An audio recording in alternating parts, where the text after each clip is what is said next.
When people think of disasters, they imagine something loud. Unexpected earthquakes that snap roads in seconds, gas explosions that bring down buildings, volcanic eruptions that cover entire cities in ash. But sometimes, the real danger is creeping in without a sound. Parts of Arizona are sinking, slowly losing elevation year after year. Why is this happening? And just how much damage can something like this actually cause? Arizona isn't sitting on solid rock. It's sitting on a geological layer cake of sand, clay, and gravel. Think of the ground beneath your feet like a giant wet kitchen sponge.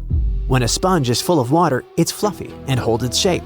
That water isn't just in the dirt, it's what's holding everything up. Here's where things go wrong.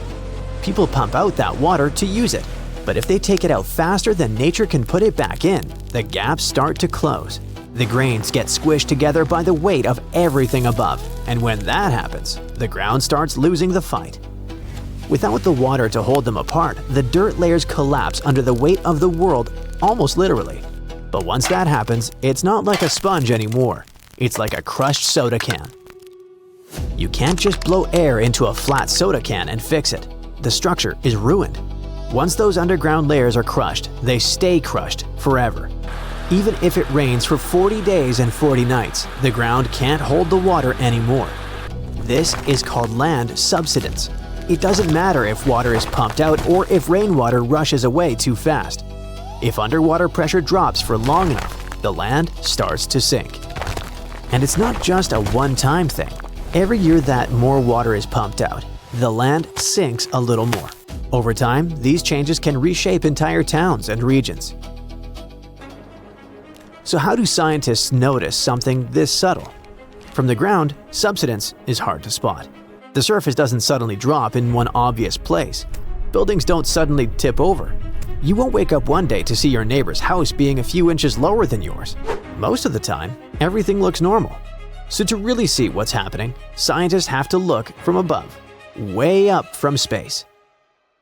Scientists use INSAR satellites, super precise scanners in orbit that can spot ground changes thinner than a US nickel from hundreds of miles away. Using this method, scientists tracked parts of Arizona over several years. What they found was alarming. Large areas weren't just sinking a little. Some places were dropping by inches every year. In certain regions, the total drop added up to several feet in just a short span of time.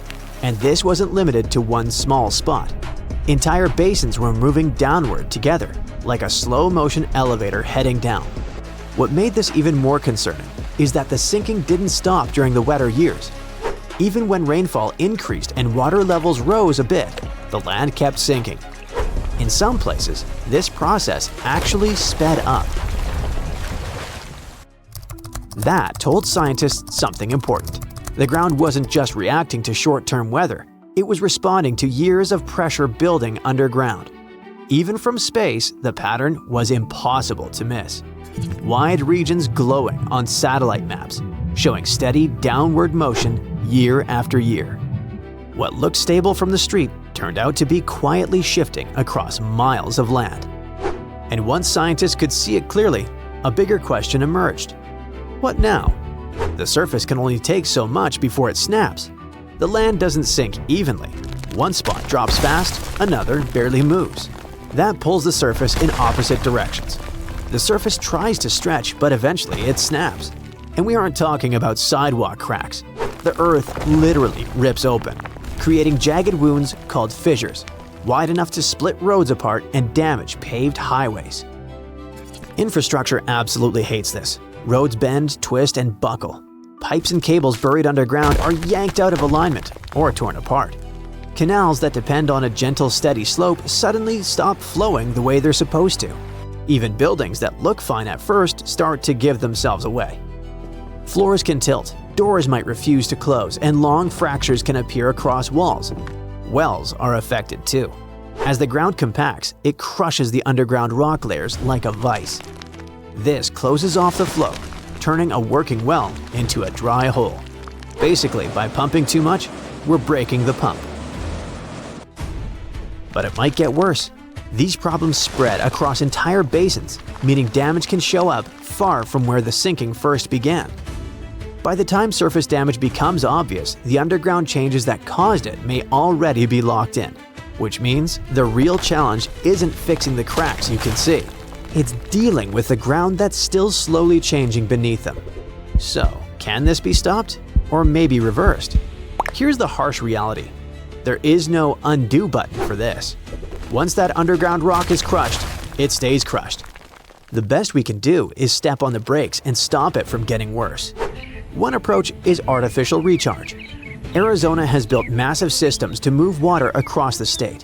One of the biggest is the Central Arizona Project, a canal that stretches more than 330 miles, carrying water from the Colorado River deep into the desert. They dump massive amounts of water into giant empty fields called recharge basins, letting it seep back underground to repressurize the earth. It's not fixing the crushed sponge. That damage is done. It's more like loosening your grip so you don't crush it even more. You don't get the space back, but you can keep things from getting worse. The other approach is tougher. Arizona drew some hard lines on the map. They're called active management areas, and inside them, groundwater use is tightly limited. You can't just drill a well anywhere and pump non-stop anymore. The goal is to stop one area from sinking so fast that it pulls everything around it down too. In places like Phoenix and Tucson, where these rules kicked in early, the sinking actually slowed down. In other parts of the state, where pumping stayed heavy and rules were looser, the ground kept dropping. Not because the idea doesn't work, but because slowing subsidence only works if pressure is eased early. Arizona is just the latest member of the Sinking Cities Club. In fact, there are far worse cases around the planet. Look at California. The Central Valley there is basically the world champion of deflation. Farmers have been pumping water out of the ground so aggressively for so long that in some spots, the land has dropped by 30 feet. It's gotten so bad that gravity-fed canals are confused because water doesn't like flowing uphill. Then you have Mexico City. The problem there goes back hundreds of years. The city was built right on top of an ancient drained lake bed. As water was pumped out to support a growing population, the ground began to sink. In some neighborhoods, buildings now sit many feet lower than they did a century ago. Streets have been repaved again and again, not because they wore out, but because the city itself kept dropping. It's happening all over the map, from coastal towns to big farming hubs. The ground is getting tired of holding us up. Arizona is just proving how sneaky this can be. It quietly reshapes the world while we're busy looking at our phones, which makes you wonder. If huge chunks of the planet can sink this quietly, how many places are changing right now without anyone noticing? It really makes you rethink the phrase solid ground. Maybe the ground floor will become a basement in 30 years. Or maybe it's just Earth sending us a bill for all the water we carelessly throw away. Okay, just like Arizona, those jokes are a bit dry. So I'll stop now before I sink any lower. Thanks for watching, and try not to let the situation get you down. So, how long would it take to drain all the water out of the ocean? Any guesses? Well, the water would be rushing out at almost a mile per second. Imagine if we had a drain that was only 2 inches wide. With a drain that size, we'd be able to drain about 105 cubic feet of water every second. But here's where things get mind-blowing. The oceans hold 332,500,000 cubic miles of water. So, if we were to drain it at a rate of 105 cubic feet per second, it would take us, well, get ready to look at the screen. I can't even pronounce this. That many seconds to completely drain the ocean. That's the equivalent of 15 billion years. Never mind where you're going to put all that water you drained. Didn't think about that part, did you? It was April 2025 when geologists went back to Yellowstone's Norris Geyser Basin for the first time this year. And while doing their usual check, they realized that something was different this time. Where there used to be just a boring patch of ground, now there was a giant hole, about 13 feet wide, filled with weird, milky, light blue water. Everyone was terrified. Was it the sign that the Yellowstone Supervolcano was ready to erupt? If so, it would be a worldwide disaster. the kind that destroys cities. According to the U.S. Geological Survey, if such an eruption occurred, the after effects would be felt all over the world. To start, the areas immediately surrounding Yellowstone would experience pyroclastic flows. That's the lava that erupts out of a volcano, including a high-density mix of volcanic gas, ash, pumice, and hot lava blocks. Those flows would destroy everything they touch, and an eruption of Yellowstone would send them into Wyoming, Idaho, and Montana. Areas further away from Yellowstone would escape the flows, but they would experience falling ash. It would come down heavily in the states closest to the epicenter. The ash would be especially dangerous for anyone breathing it in. The weight of the ash would also pose a serious threat. It would smother crops and collapse buildings as it piles up. Tragic consequences would be countless, but we'll talk about them later, because soon after the discovery, the weird pit surprised even experts. Geologists found rocks scattered everywhere. Some were about a foot across, and all of them were dusted with gray mud. This mud matched the walls of the new spring. It was like the place had simply exploded, but nobody had actually seen it happen. The team checked old satellite images to figure out when it appeared. In December 2024, the ground was totally normal. By January 6, 2025, a little dip had formed. And by February 13th, that water-filled hole was finally there. But the weird thing was that the sensors that usually pick up major hydrothermal explosions didn't detect anything. There was no giant blast or warning signs. Later, it turned out that this puzzling opening in the ground hadn't just popped up in one huge explosion. Instead, it formed from a bunch of smaller bursts over time. Little explosions first threw out rocks, then mud, and eventually created the pit. With time, it filled with silica-rich water. That was a huge relief for everyone. Yellowstone sits on a supervolcano, and its big explosions are a nightmare scenario. Luckily, this time, it was just a slow-building, small-scale explosion. It was dramatic, sure, but totally manageable. You see, Yellowstone National Park is full of geysers, hot springs, and all kinds of natural landscapes.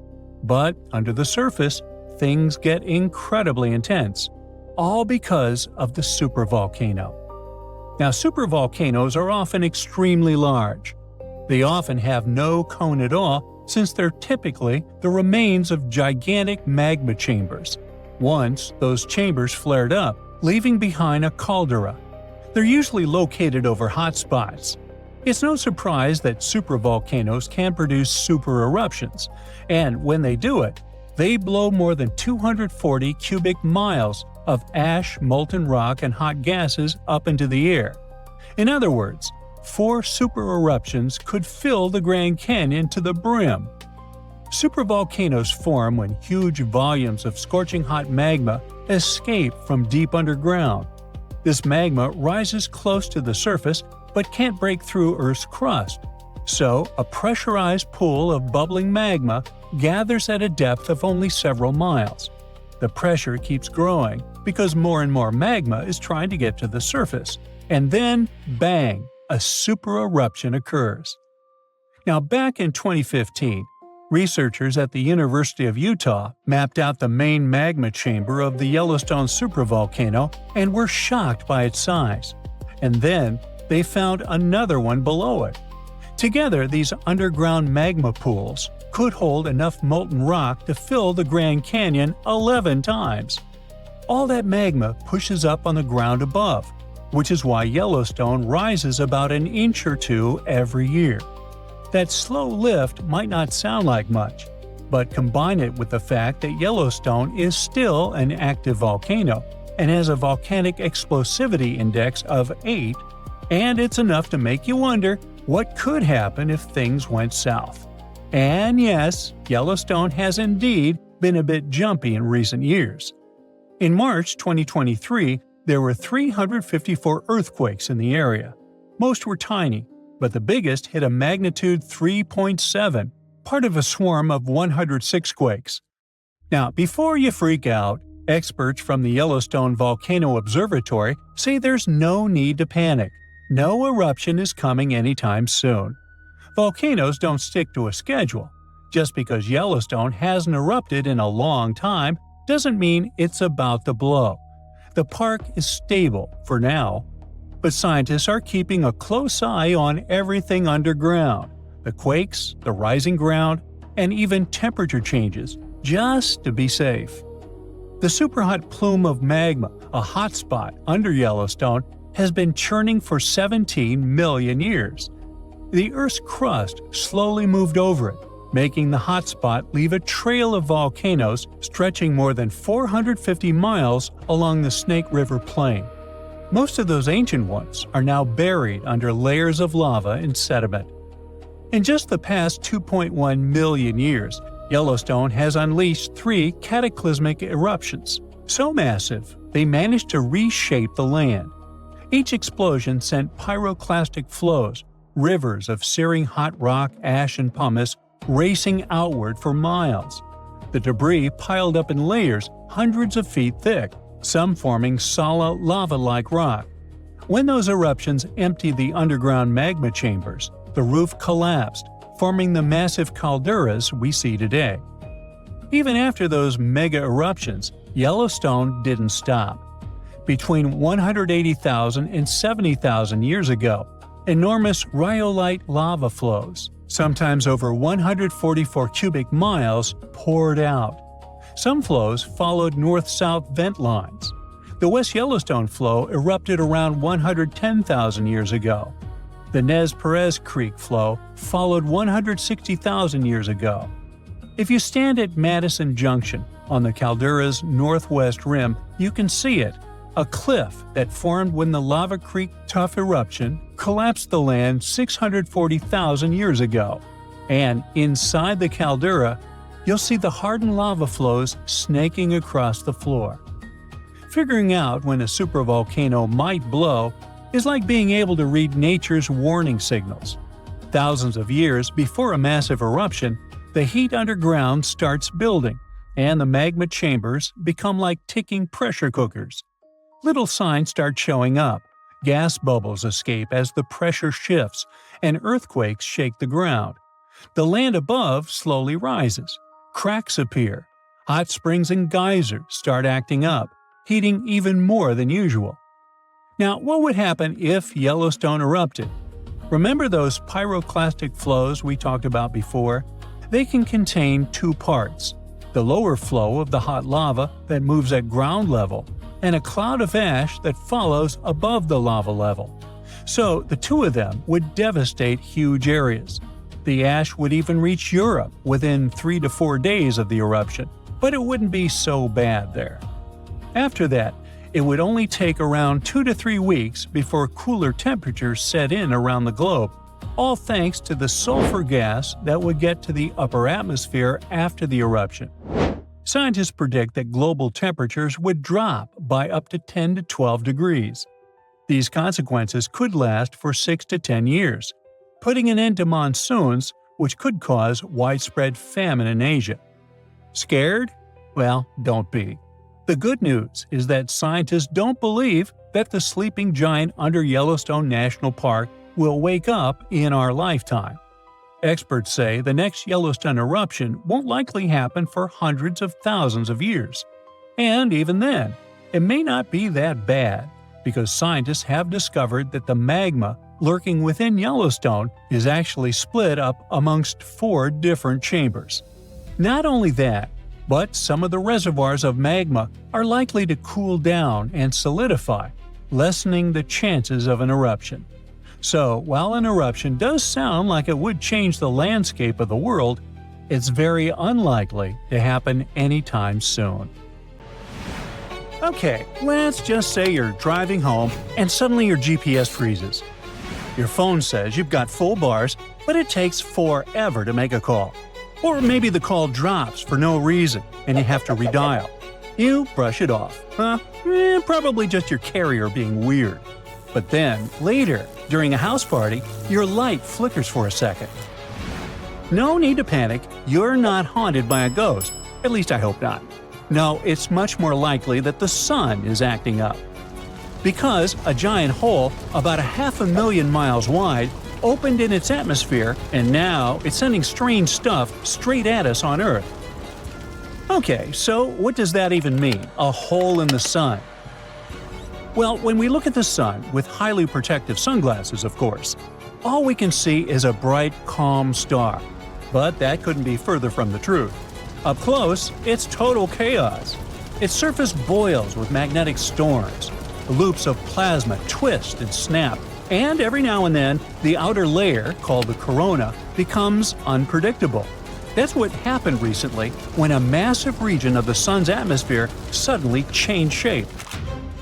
So scientists call it a coronal hole, but don't picture a crack or a crater. It's more like an open vent in the sun's outer layer. Our star has these invisible forces running through it, like tension lines beneath the surface. Most of the time, they loop back on themselves, but sometimes, in certain spots, they stretch outward into space like open lanes. And that's when stuff starts flying. Particles shoot out at crazy speeds in what we call the solar wind. This wind hurls through space at about 1 million miles per hour, which is fast enough to reach Earth in a few days. The area of the sun where the wind comes from looks darker and cooler than the rest of it. That's why we call it a coronal hole, and the current one is huge, so big that you could fit about 62 Earths side by side. It stretches across a massive chunk of the sun's southern hemisphere and is pointed straight at our planet. So, what exactly is the sun sending our way, and what happens when it gets here? Well, solar wind isn't just fast. It's also packed with tiny charged particles the sun hurls out when it's feeling active. And when that stream runs into Earth's magnetic field, it's like tossing a rock into a still pond. It presses against our planet's magnetic shield, distorting it like a balloon being poked from the outside. That's what creates these breathtaking auroras. However, sometimes, the sun takes it even further. Instead of a steady stream, it blasts out a massive cloud of solar material all at once. That's called a coronal mass ejection, or CME. This can mess with GPS and jam signals, as partly because of something called the ionosphere, a charged layer way up in Earth's atmosphere that helps radio signals travel. When that layer gets disturbed, signals start bouncing weirdly or dropping out completely. In late May 2025, Earth was hit by a geomagnetic storm. It was classified as a G3, which means strong. It came from a stream of high-speed solar wind released by a coronal hole and caused visible auroras as far south as Iowa and Oregon. Warnings issued pointed to GPS and shortwave radio disruptions during the storm, but no serious issues were reported. Just a few days later, the situation got worse. On June 1st and 2nd, another storm happened. This time, it was a G4 class. That one is considered a severe level event, just one step below the highest category. The skies lit up. People across the northern U.S., and even as far south as California and New Mexico, saw glowing curtains of green and pink across the night sky. It's the kind of thing you normally have to travel to the Arctic or Antarctic Circle to see. Okay, fine, I'm convinced. Ghosts don't do this stuff. But it wasn't just a light show, although even astronauts aboard the International Space Station were able to capture breathtaking pictures. Airlines received radiation warnings and may have altered some flight paths as a precaution. Satellite operators were monitoring for signal drift, and high-frequency radio used by ships, planes, and amateur operators could have experienced brief disruptions. But then came another one. A few weeks later, in mid-June, Earth was hit by a G2-class geomagnetic storm. It wasn't as intense as the earlier G4 event, which meant less risk for disruptions and another chance to catch glowing skies on camera. Then, just to keep things interesting, the sun followed it up with a pair of powerful solar flares on June 17th and 19th. Solar flares are distinct kinds of outbursts, but with similar consequences. The sun's surface is constantly moving, dragging magnetic fields around like tangled cords. Eventually, those lines get twisted so tightly that they snap, and that snap is what causes a solar flare. If a CME is the sun launching materials, a solar flare is more like the sun flipping a light switch, except the light is radiation, which floods space at the speed of, well, light. Flares hit fast, sometimes within minutes, and they don't need to carry particles to cause problems. So, while CMEs are like massive clouds of solar blasts that take a day or two to arrive, solar flares are the flash that hits you before you even see it coming. And in mid-June, Earth got hit with 2 of them, one after another. The second one was the stronger one and briefly knocked out radio communications across parts of the U.S. Why is all this happening? It's not random. The sun follows a pattern. It goes through phases, kind of like moods. Yeah, solar moods. Every 11 years or so, it gets a little dramatic. More flares, more sunspots, more weirdness. Scientists call this peak period the solar maximum, and we are currently in the middle of one. Right now, we're in solar cycle 25, which is expected to peak sometime between now and early 2026. During this time, the sun's getting active. It seems like things are just starting to heat up, and we can expect even wilder storms in the coming months. But if that's the case, should we be worried? Well, not really. At least not in a run-for-the-bunkers kind of way. Solar storms don't hurt people directly. You're not going to get sunburned through your roof or microwaved in your sleep. Unless they announce a beautiful aurora, you won't even know it happened. The bigger concern is for the systems quietly running in the background – satellites, navigation networks, and electricity. When the magnetic field gets disturbed, it can cause electric currents to form on the ground. And those currents don't just stay underground, they can sneak into power lines. If those currents get strong enough, they can overload transformers, damage electrical systems, and even knock out entire power grids. That's what happened in Quebec in 1989, when a solar storm blacked out the whole province in 90 seconds. So that's why agencies like NASA and NOAA track solar activity constantly. They know when something's headed our way, how strong it might be, and what kind of warnings to send out. Now, we usually don't think about the sun unless it's too hot or messing with our beach plans, huh? Or when it's freezing and we're stuck indoors, dreaming of summer. But occasionally, it reminds us that it's still a wild thing. A fascinating ball of chaos. It flares, it erupts, it throws giant waves of charged particles across space just to see what happens. And even from 93 million miles away, we feel it. A dropped signal, a beautiful glowing sky, a power flicker. Little hints that we're not as disconnected from space as we'd like to believe. So, the next time your GPS acts weird or your screen glitches for no reason, don't blame your phone or Casper. It just might be the sun feeling moody again. Roofs fly off like paper, huge trees are yanked from the ground, power lines snap and leave neighborhoods in the dark. Streets flood like rivers, homes are left in ruins. That's a hurricane passing through. After the wind calms down, the real mess begins. People stranded, no clean water, destroyed roads. Storms have been picking up for like 5,700 years. And the scariest part is that in the last 20 years, there's been a huge spike. But let's start from the very beginning. This is Belize, a small country on the northeastern coast of Central America. And this is the Great Blue Hole, a huge, deep underwater sinkhole about 410 feet deep and approximately 50 miles off the coast of Belize. It formed around 10,000 years ago, when the sea levels rose after the last ice age. A team of scientists arrived in Central America to study mud from way down in the Great Blue. They pulled out a long sample of sediment, which is basically layers of stuff that's settled over time. You might ask, so what? How are tropical storms connected with this sediment? Let's see. Tropical cyclones are big, spinning storms that form over warm ocean water. They pull up heat from the sea and blast it into the sky. And yeah, they can be devastatingly destructive, with super strong winds, heavy rain, and floods from big waves. And mud cores like the one the researchers pulled up are actually records of tropical storms. The sample they pulled up was 98 feet long, which made it the longest ever found in that area. Here's how it works. Every year, 2 thin layers of sediment settle in the hole where the weather is calm. But when a big storm hits, it leaves behind a different, messier layer.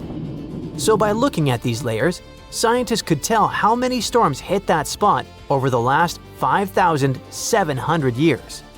It's like counting tree rings, you know? Anyway, what they found was rather unexpected. It turns out that tropical cyclones had been getting more and more common. The lead researcher said that over the past 6,000 years, there were usually between 4 and 16 tropical storms or hurricanes every 100 years. But just in the last 20 years alone, they found signs of 9 storms in that same little area. That's way more than usual, and it shows how much things are changing.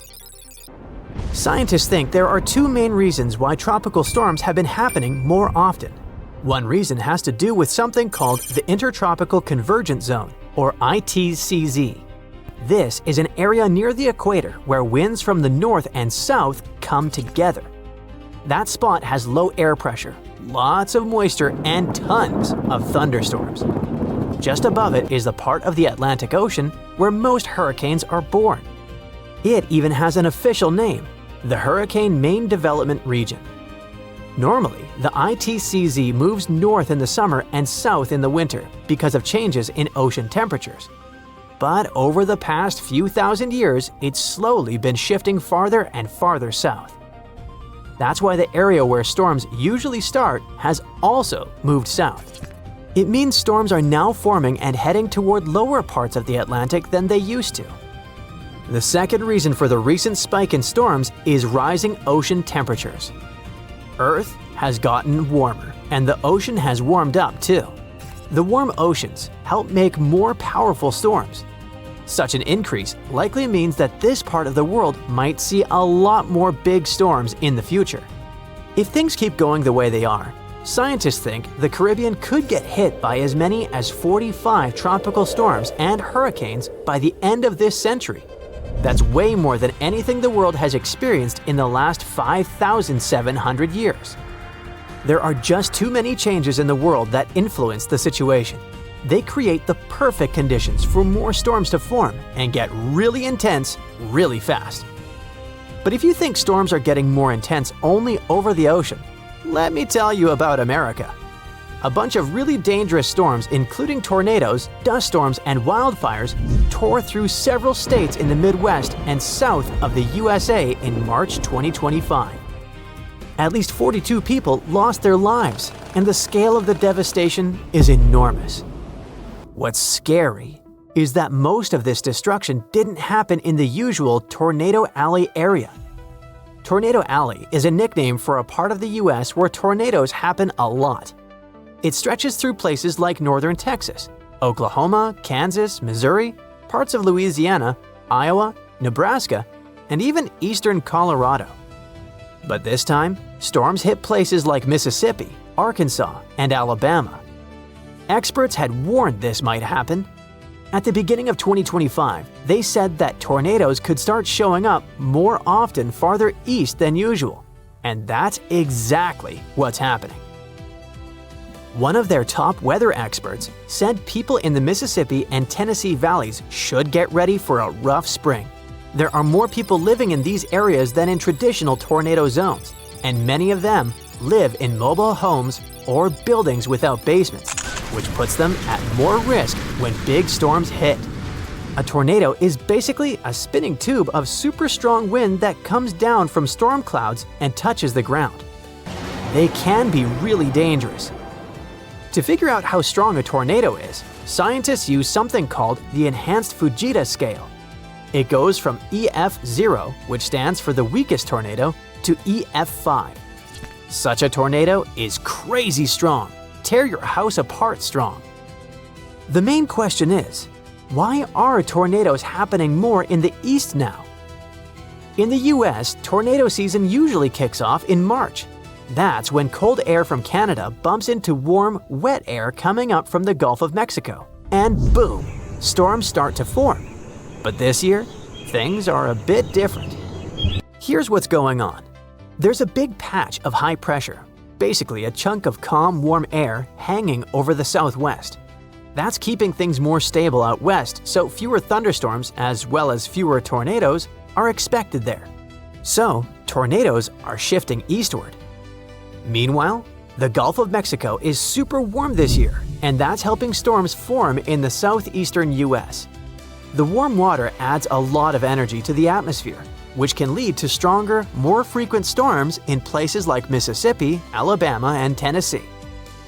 Up north, around the Great Lakes and Northeast, it's staying cooler this spring. That means fewer big storms up there, at least for now. Now, let's get back to those devastating March storms.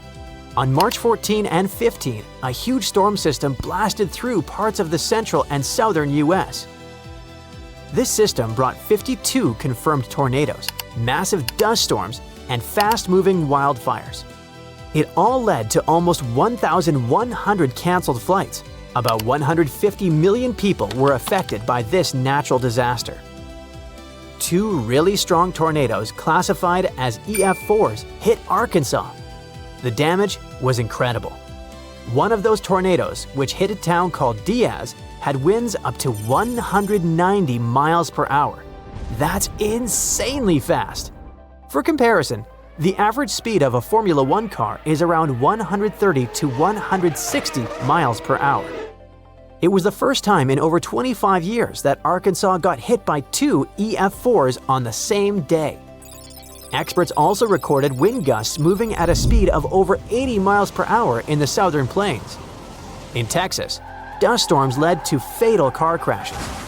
Wildfires, caused and driven by the strong winds, burned through parts of Texas and Oklahoma. Oklahoma alone had more than 130 fires. So, what's next? Experts think the US could see between 1,300 and 1,450 tornadoes in 2025. That's way more than the usual 1,225. And it's not just about tornadoes. A warmer atmosphere can hold more moisture. That means heavier rains, more flash floods, and even more powerful storms. Basically, the formula is the following. Warmer oceans plus warmer air equals stormy weather, especially in the east and southeast. But even if you don't live in any of these areas, you can't feel completely at ease either. Experts say tornadoes and other natural disasters can happen pretty much anywhere in the US. The risk moves around depending on the time of year and the weather.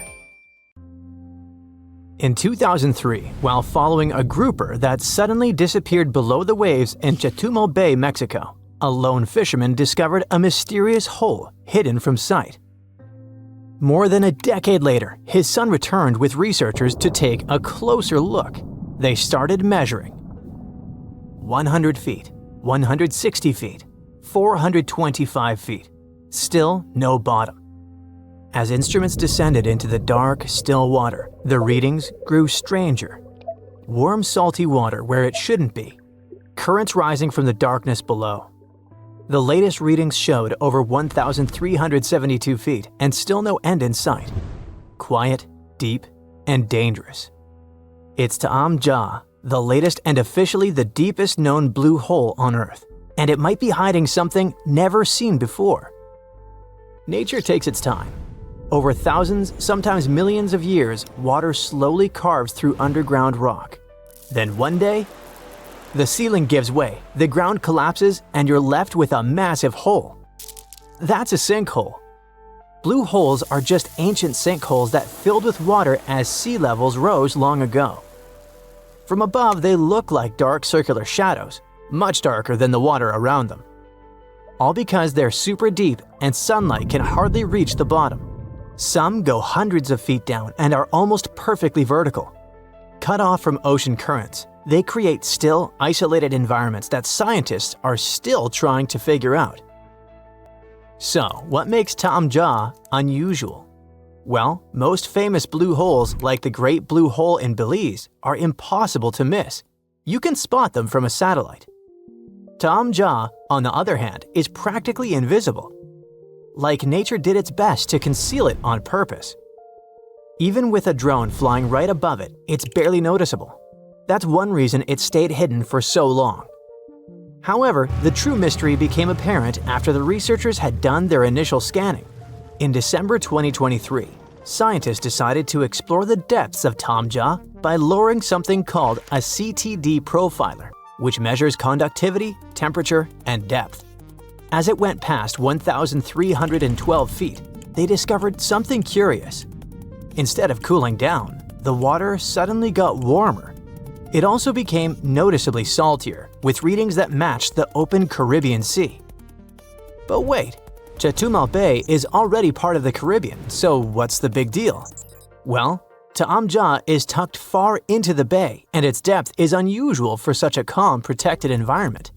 What surprises scientists is that water deep inside the sinkhole has the same temperature and salinity as the open ocean, even though it's cut off from it horizontally. What this means is that there could be subterranean tunnels or fractures connecting the deep hole to open seawater, not through the surface, but beneath the rock. Kind of like a secret pipe network, possibly dating back to the time of asteroid impacts. Tom Jaw is located near the Chicxulub crater. It's where 66 million years ago, a giant meteor slammed into what is now the Yucatan Peninsula.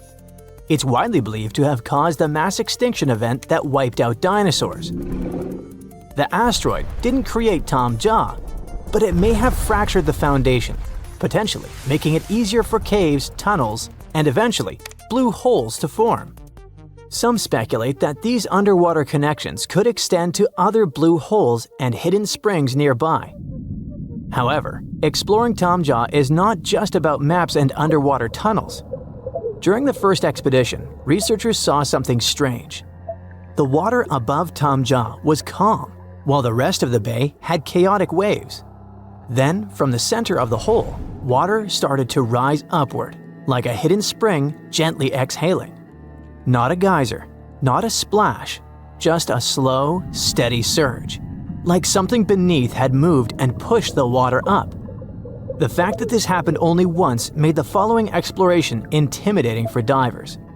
They said that diving felt like encountering a living entity that moved and interacted with them in an intriguing and mystifying way. When you've got a place that deep, that dark, and completely cut off from the rest of the ocean, it's a door to the unknown. While it's probably too tight for the Lovecraftian sea gods to fit in there, it's not impossible that there could be species that no one's ever seen before, maybe even dangerous.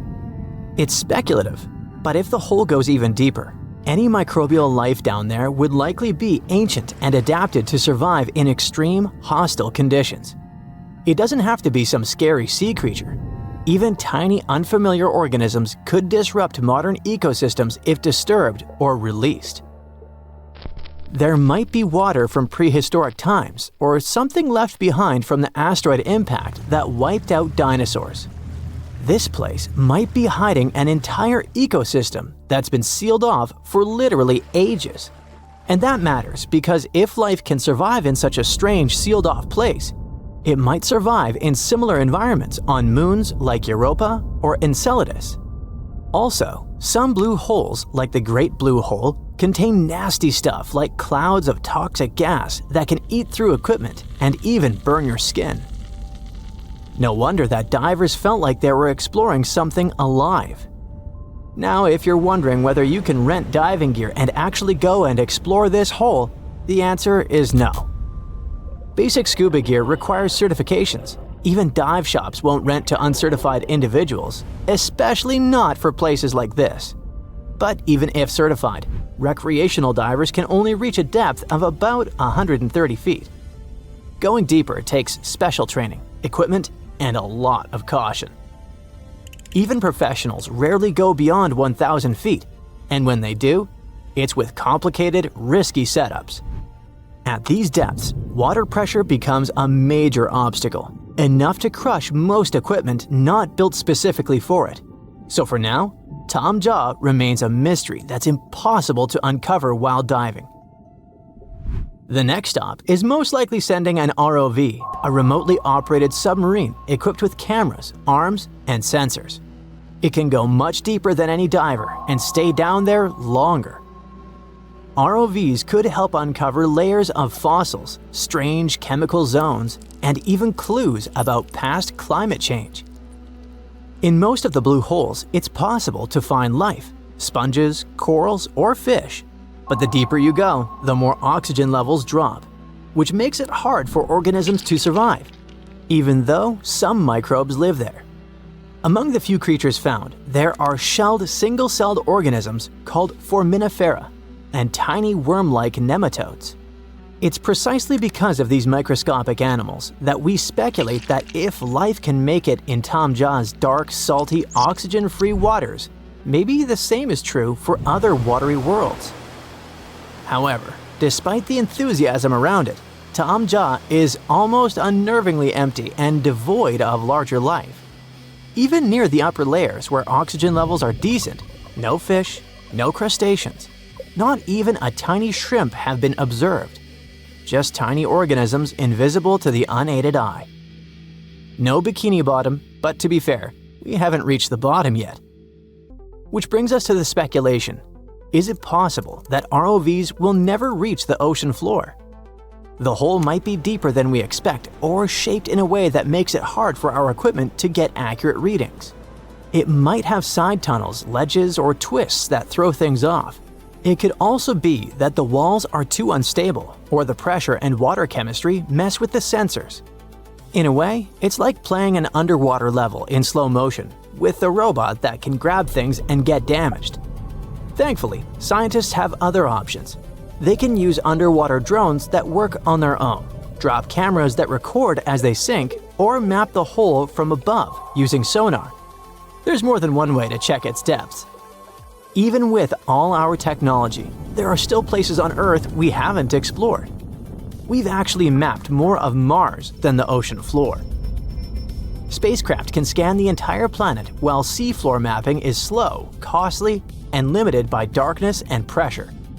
Still, Tom Jah holds the record for the world's deepest blue hole, for now.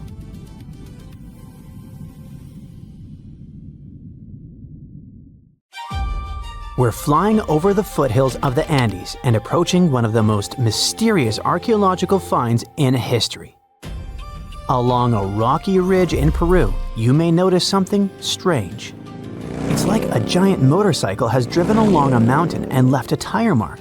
However, the lower you go, the less it looks like a tire track.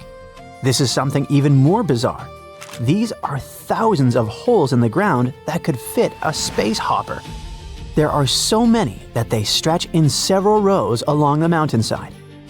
If you stand next to the first pit, you won't be able to see the last one in the distance. This place is called the Band of Holes, and for decades, scientists couldn't figure out what it was. However, it now seems that the mystery has been solved. It's unlikely that you'll be able to guess what it is, but there are some theories for you. A trail of small excavated holes about 1 mile long was created by an extraterrestrial civilization to communicate with space. These holes were dug by ancient peoples to collect water during the rain.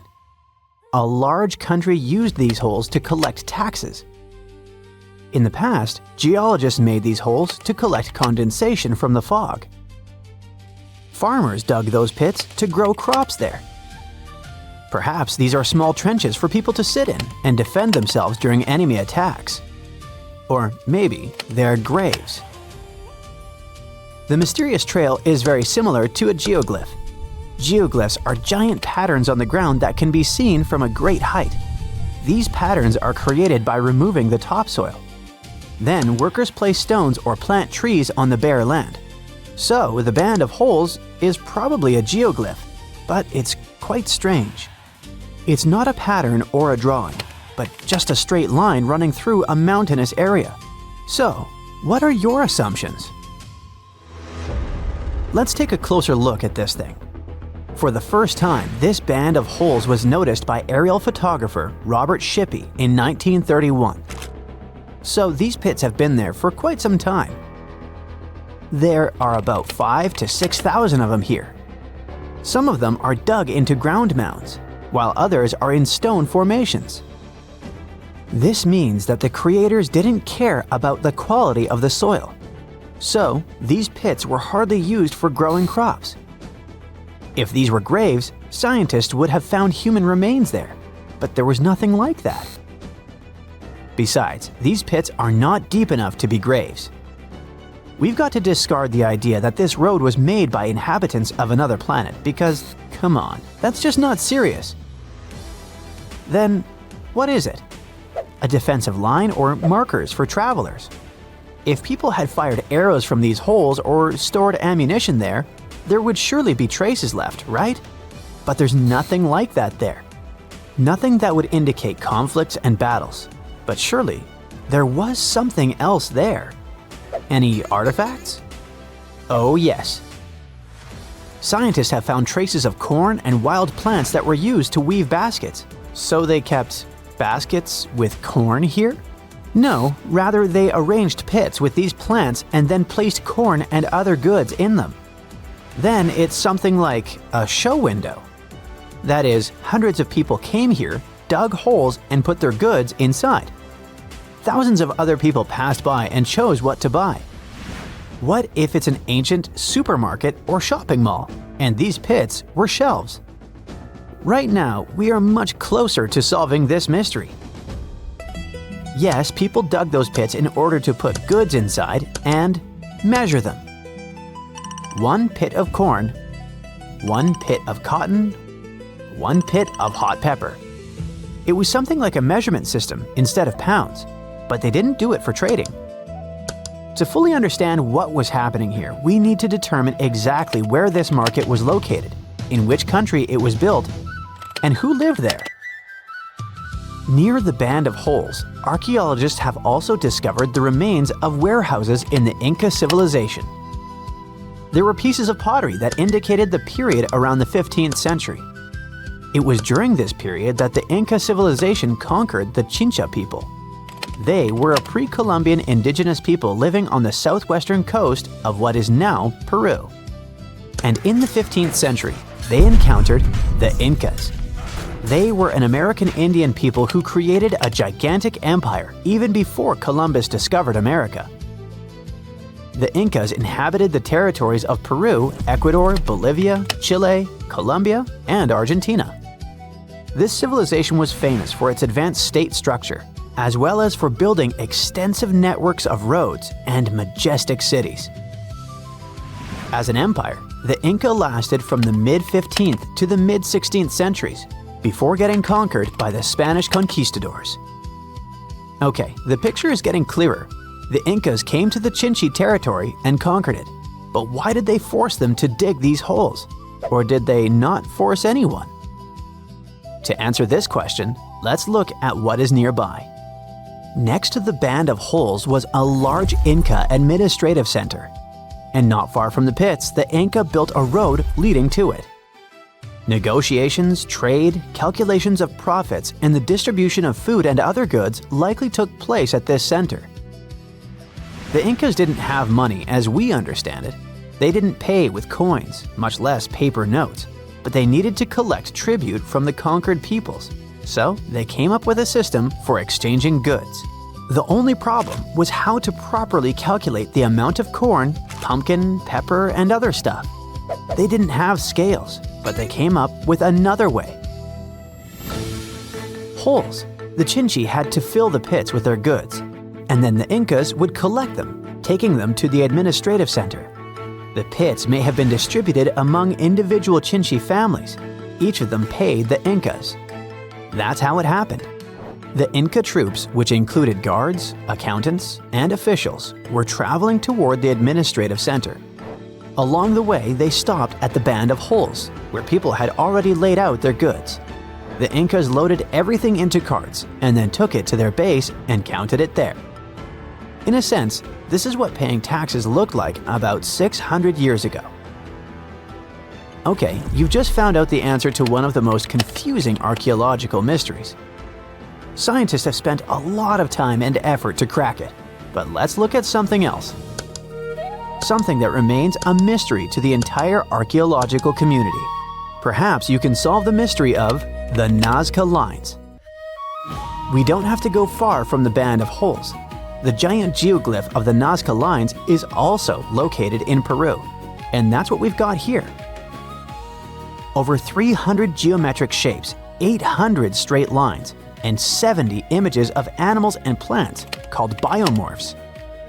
The sizes of some of these biomorphs are as large as the Empire State Building, and some lines reach up to 30 miles. That is, someone painted such a giant geoglyph that it can be seen from space. But who made this?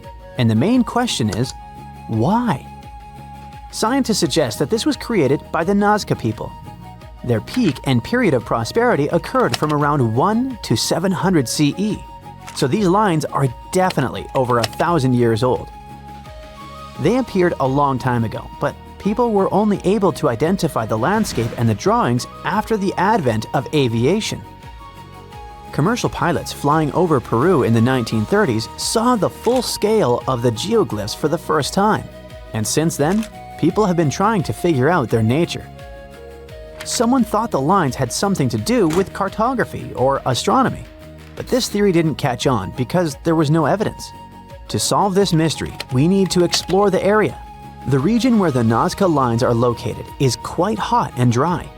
The people who lived there needed water since they only got 20 minutes of rain per year. Therefore, many archaeologists have suggested that this geoglyph was associated with rituals to summon rain. It was difficult for people to survive there without moisture. They believed that images of certain mythical creatures could bring rain. Anyway, this theory hasn't been proven yet. Scientists are still wondering. And what do you think? A hole about the size of Switzerland or South Carolina keeps popping up in the Antarctic ice. This opening is growing steadily, and it took scientists half a century to figure out why. They found the answer with the help of seals. The scientists first spotted this gap, called Maud Rise Polynia, in the Weddell Sea in 1974. They were about to close the case as the hole disappeared, but it popped out again in the following 2 years, and then only in 2016. The giant hole is near Maud Rise, an underwater mountain. This type of hole is a polynia, a rare patch of open water surrounded by thick sea ice. In Antarctica, when winter hits, the ocean surface freezes, and sea ice spreads out to cover an area about twice as big as the continental United States. Along the coast, openings in the sea ice pop up every year. This happens when powerful coastal winds blow off the continent and push the ice away. But it's a whole lot rarer for these openings to form way out over the open ocean, hundreds of miles from land, where the water is thousands of feet deep. Researchers from several universities teamed up to study the Maud Rise Polynia using computer models and satellite images. They even recruited some Antarctic seals to help out. These seals wore tiny helmets on their furry round heads with tracker sensors attached to them. Thanks to these sciencey seals, the team could collect water data from the source. After the research, the scientists discovered that the hole resulted from a complex mix of factors. The wind, ocean currents, and the special shape of the ocean floor all work together, moving heat and salt up to the surface. In science talk, this swirling movement is called an Ekman transport. Ekman transport is what happens when wind messes with the surface of the ocean. When the wind blows across the water, it creates friction that grabs onto the top layer and pulls it along. Thanks to the Coriolis effect, which comes from Earth's spinning, the moving water gets pushed at a 90-degree angle from the wind's direction. So, instead of the water going exactly where the wind is pushing it, it drifts off at an angle. Which way it turns depends on which half of the planet you're on. In the northern hemisphere, the water shifts clockwise from the wind direction, and in the southern hemisphere, it shifts counterclockwise. Now, Ekman transport turned out to be the missing piece of the puzzle in the case of the Maud Rise hole. It helped balance the salt levels and keep mixing salt and heat up to the ocean surface. But as the sea ice melts, the surface water becomes less salty, which should stop the mixing. So the scientists realized something else had to be happening to keep the Polynia open. There had to be another source of salt. Salt lowers the freezing point of water.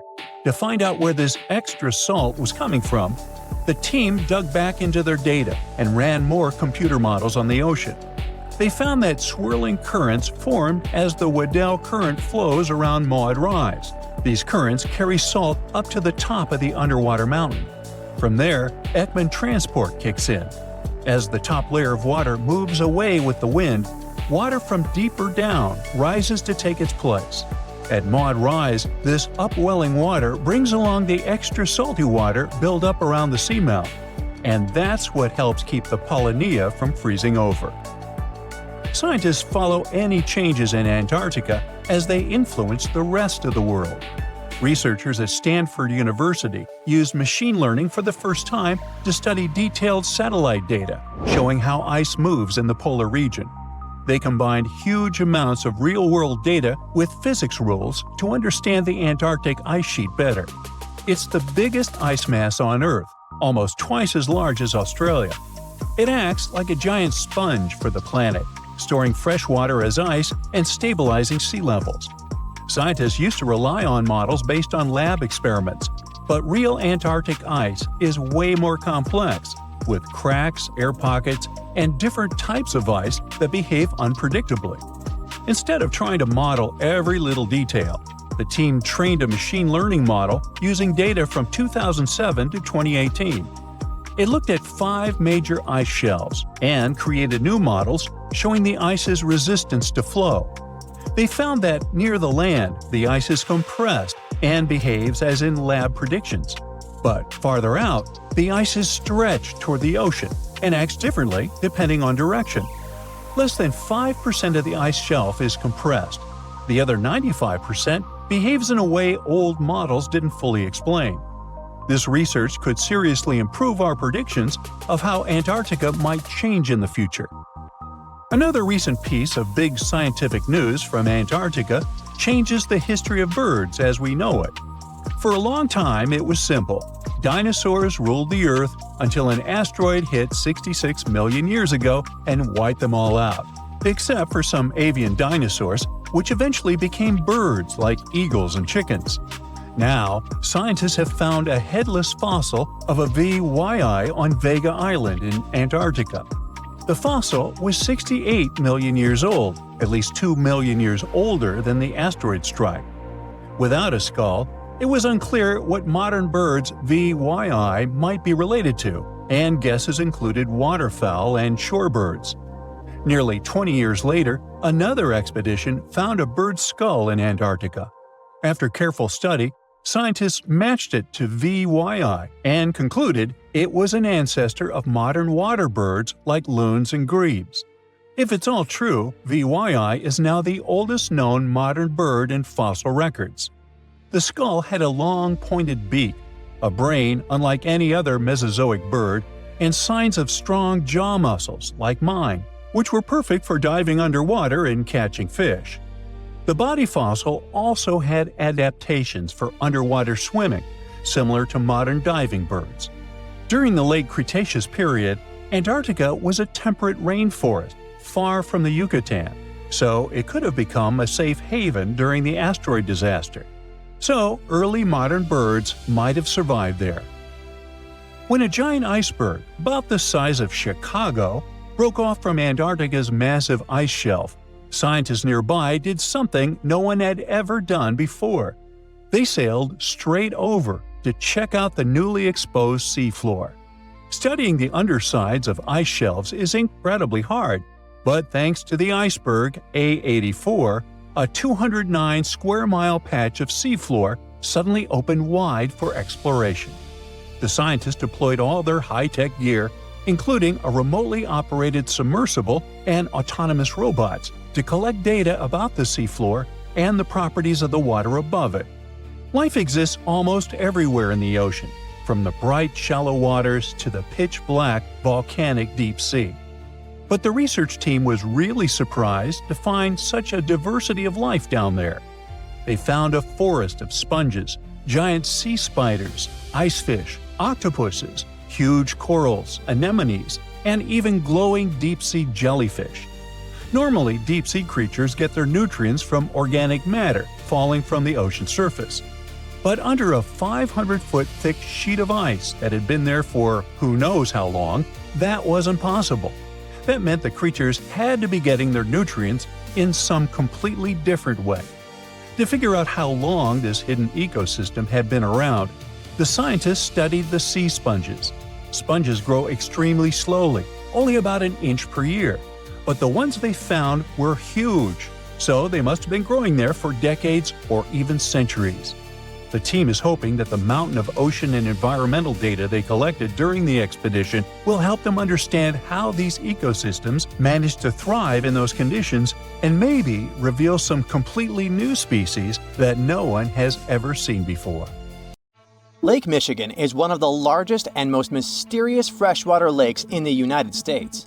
And now, deep inside it, scientists have stumbled upon something unexplainable. Vast, round craters scattered all across the lake's floor. It all started in 2022. A team of researchers wanted to map the lake's bottom and look for some shipwrecks. At first, they were sure it's going to be just some typical rocky terrain or sandy patches. But what they saw on their sonar screens stopped them cold. Strange, circular shapes that looked almost too perfect to be natural. They were hiding about 500 feet beneath the surface, in places where the water turns dark and impenetrable. Those guys are huge, ranging from 300 to 600 feet wide. They also plunge nearly 40 feet deep. And there are dozens of them, neatly arranged like some footprints. But the team had no idea what these things were. Then, in August 2024, the mystery only deepened. Using a remotely operated vehicle, they got a closer look at these formations. There were about 40 of them. No one had ever seen anything quite like this before in the Great Lakes. What could have created those craters? Could they be ancient? Perhaps remnants of some geological event lost to time? If that's the case, it's weird how long these holes have likely been sitting there, undisturbed.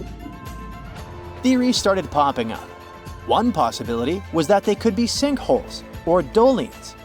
Those are basically holes that suddenly appear in the ground when the surface layer collapses. The rock beneath the surface, often made of limestone, gets slowly dissolved by water over time, creating voids underground. When the surface of those voids can no longer hold its own weight, it caves in, and this forms a hole. Think of it like when you poke a straw through the lid of a drink. Sinkholes can be small dips or huge, spanning up to 2,000 feet. They can happen gradually or all at once. Sometimes they can swallow entire cars or even buildings. And Lake Michigan sits on limestone bedrock. It erodes pretty easily when water flows through it. Sinkholes like these have already been found in Lake Huron, and they look kinda similar. But there are some plot holes, no pun intended, with this theory. For example, it's wild how they all would be so huge. It's also weird and pretty rare for sinkholes to occur in a lake bed. They also kinda resemble a straight pattern. They seem to extend generally southward, forming a loose line, which is pretty weird. If these are sinkholes, then they're definitely not playing the usual geological rules.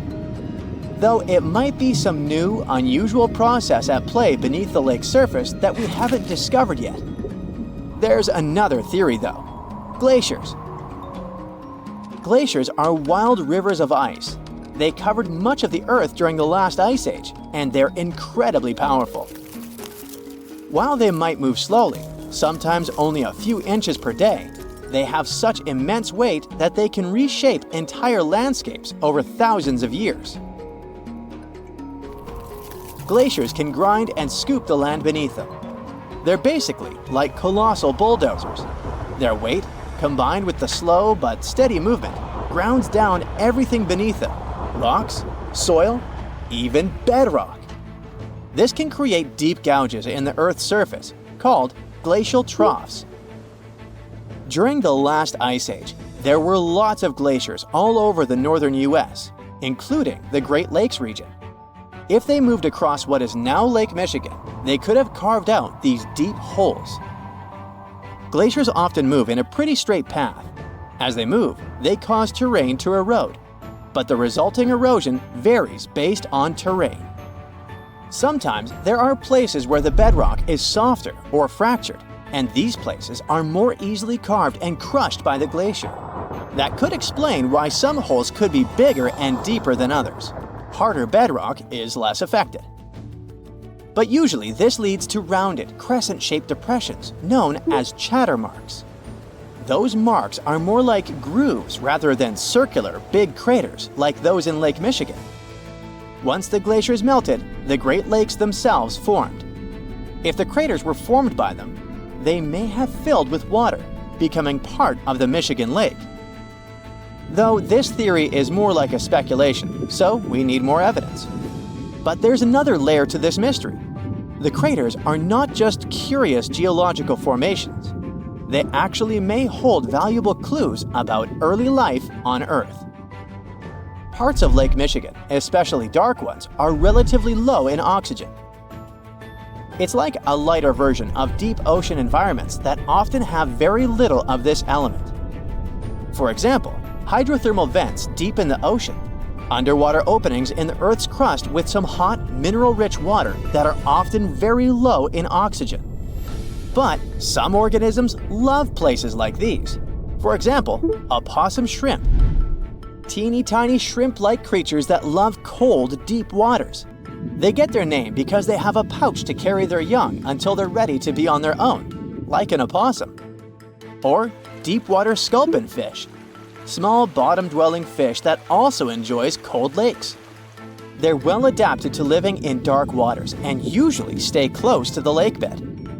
And weird organisms like invasive quagga mussels, which kinda look like shells. These are small freshwater mussels that have spread there to the Great Lakes. They attach themselves to hard surfaces and can cause problems for ecosystems by competing with native species for food and space. All these guys could be in Lake Michigan, and even more. There might be microbes or even bacteria that are specially adapted to these harsh conditions, just like it was in Lake Huron. There's only a handful of creatures that could survive deep within these craters, and studying them could give us insight into how life once flourished in Earth's ancient, oxygen-poor oceans. That's because it's in places similar to these, where some of the earliest life forms thrived. Early Earth had an atmosphere with little oxygen, although it was much more hot and ancient microbes adapted to this. The Great Lakes, especially Lake Michigan, have always had a bit of a ghostly reputation. Like even this mission was organized to study the shipwrecks. There were about 6,000 of them in the Great Lakes. Many of these wrecks are still sitting on the lake beds, preserved by the cold, fresh waters. And shipwrecks aren't the only strange things tied to the Great Lakes. Over the years, there have been stories of unexplained disappearances. Boats and even planes have vanished without a trace. The lakes, often calm on the surface, can suddenly turn dangerous with unpredictable storms and massive waves, leading to these mysterious events. Not even mentioning all the creepy stuff people notice there over the centuries, such as ghostly lights above water or bizarre weather patterns like eerie, sudden fogs that seem to appear out of nowhere. In 2007, they even discovered some prehistoric structure that looks like Stonehenge there. Well, it was way smaller, but still. It lay about 40 feet below the surface in the heart of Grand Traverse Bay, and it's speculated to be about 9,000 years old, way older than Stonehenge. Looks like this is a print of those who lived in the area thousands of years ago. These massive stones are arranged in a careful, winding pattern stretching over a mile. They range in size from basketballs to compact cars. But one, in particular, stands out. A boulder 3.5 to 4 feet tall, 5 feet wide. It's etched with the image of a mastodon, a creature that roamed the Earth about 11,000 years ago before it went extinct. It probably sank there during the end of the last ice age we mentioned. This period had reshaped the region. This place is underwater now, but back in the day, it was still dry land. So the stones were probably created by people who lived there, though we're not sure why. Were they used as hunting blinds? Or was it some sort of an ancient calendar? Who knows? Only about 15% of the Great Lakes floors have been explored. Now, scientists are gearing up for a deeper dive into this mystery, both literally and figuratively. They want to analyze the lake beds surrounding the craters, hoping that maybe something in the environment around them might have caused them to appear. They have initiatives like Lakebed 2030. These missions should map the entire underwater landscape. This would help us learn tons of interesting stuff about Lake Michigan and our planet's past. Who knows what other secrets these dark waters hide? There's nothing around, just the eternal, endless whiteness of Greenland's snow and cold winds blowing into your face. Nothing hints at the impending catastrophe. You take another step and freeze in horror. An abyss is spreading at your feet, bottomless and dark. If you had made a bigger step, it would have swallowed you. That infamous Greenland's hole. It happened in the middle of the 2010s. A group of geologists were scanning the surface of Greenland's Hiawatha Glacier using radar when they spotted something very, very strange. It was a giant pit, more than 980 feet deep and almost 20 miles wide. That's big enough to fit inside Washington, D.C. or Paris. After staring at their radars for quite a while and scratching their heads, researchers decided to find out what could have made such a huge hole. Could it have been good old erosion, a raging volcano, an asteroid impact, a giant sandworm? Ugh, I might have gone a bit overboard with this worm idea, but you never know with these ancient glaciers. Anyway, in our case, one mystery seemed to lead to another, which had been puzzling scientists for decades. And to solve both of them, scientists needed something super common, but at the same time very important: quartz, one of the most abundant materials in Earth's crust.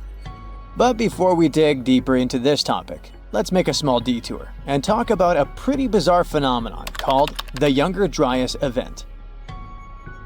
To see what it was like, we need to go deep into the past, as far back as 12,900 to 11,600 years ago. During that period, the planet became much colder, especially in Europe and North America. Now, let's talk a bit more about that weird climate change in the Northern Hemisphere. There are a few theories. One that involves a change in currents in the Atlantic Ocean. Another speaks about something large kicking tons of dust into the air and effectively blocking sunlight. The two most popular and likely hypotheses mention a volcanic eruption and an asteroid impact. Indeed, there was a volcanic eruption on the territory of modern-day Germany at around the right time. But there's also a probability that a space object struck the planet during this period too. And now let's get back to the hole scientists found in Greenland. When NASA's Ice Bridge program and Germany's Alfred Wegener Institute discovered it, it seemed they had finally found the reason for the Younger Dryas event. But was it really an asteroid that created that impressive pit and caused temperatures to drop all over the Northern Hemisphere? To test this theory, the researchers needed quartz. The thing is, in its pure form, quartz has a very simple structure. It's made from interlocking silicon-oxygen tetrahedra. Efficient and so pretty. Just look at these six-sided prismatic crystals. Since its structure is so simple and the components are so common, you can find quartz almost in any rock on the planet. At one point, magic happens. Larger rocks erode away, pushing out tiny bits of quartz sand. The scientists exploring the mysterious pit gathered the quartz sand that had been washed out from underneath the glacier. It was like looking at the rocks at the very bottom of the hole without having to actually get all the way down there. Very handy. So while examining the material, they discovered quartz grains with the telltale signs of terrible catastrophe. They had PDFs all over them. No, I'm not talking about the document format. PDFs stand for planar deformation features, and they look like lines etched into the crystal surface. These lines are a sign that you're holding shocked quartz. It forms under immense pressure, when the internal crystals are pushed out of alignment. But the most exciting thing here is that shocked quartz only appears under the influence of powerful forces, like massive impacts or terrifying explosions. In other words, finding this poor shocked quartz under the Hiawatha Glacier could be much-needed proof that the hole was an enormous impact crater that formed when something equally enormous crash-landed there. Based on the size of the crater, this space object probably was a bit more than a mile across, which is twice the height of the Burj Khalifa Tower in Dubai. A meteorite that big would have looked 3 times as bright as the sun when traveling across the sky, and it would have hit Earth with an immense force. The impact would have been so great it'd have vaporized rock and thrown debris for hundreds of miles away. The sky would have filled with dust. It would have dimmed the sun and led to a temperature drop all over the planet. And guess what? The last part about decreasing temperatures got the researchers super excited, because it opened up a possibility that the impact could have been connected to the Younger Dryas event. To prove this idea, scientists decided to use quartz again. They examined it more closely, trying to date the impact. Well, they were in for an even greater shock. The Hiawatha crater turned out to be not 12,000, but 58 million years old. On the other hand, the researchers were disappointed that they hadn't been able to confirm their theory. The crater couldn't explain the Younger Dryas cold snap, but on the other hand, it was still an amazing discovery.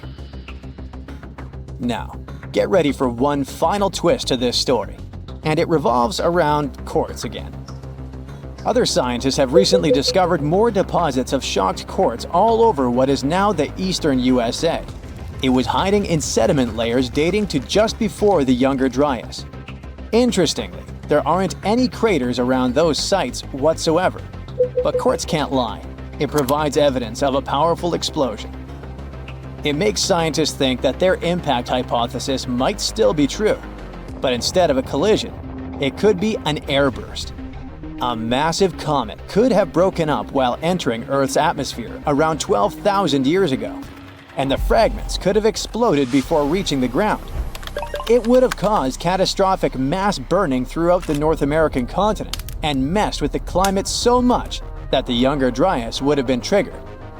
Well, I guess we need to wait a bit longer for scientists to find some further proof of this hypothesis. But it doesn't mean we don't have any more curious phenomena to explore in Greenland. Take these fascinating holes.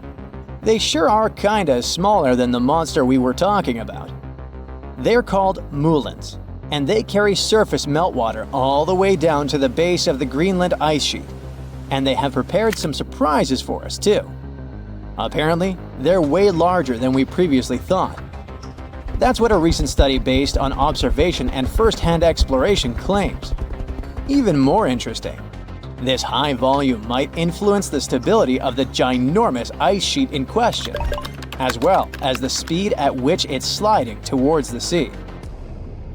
Researchers think that increased water depth and pressure inside moulins might lubricate the base of the ice sheet, making it move faster.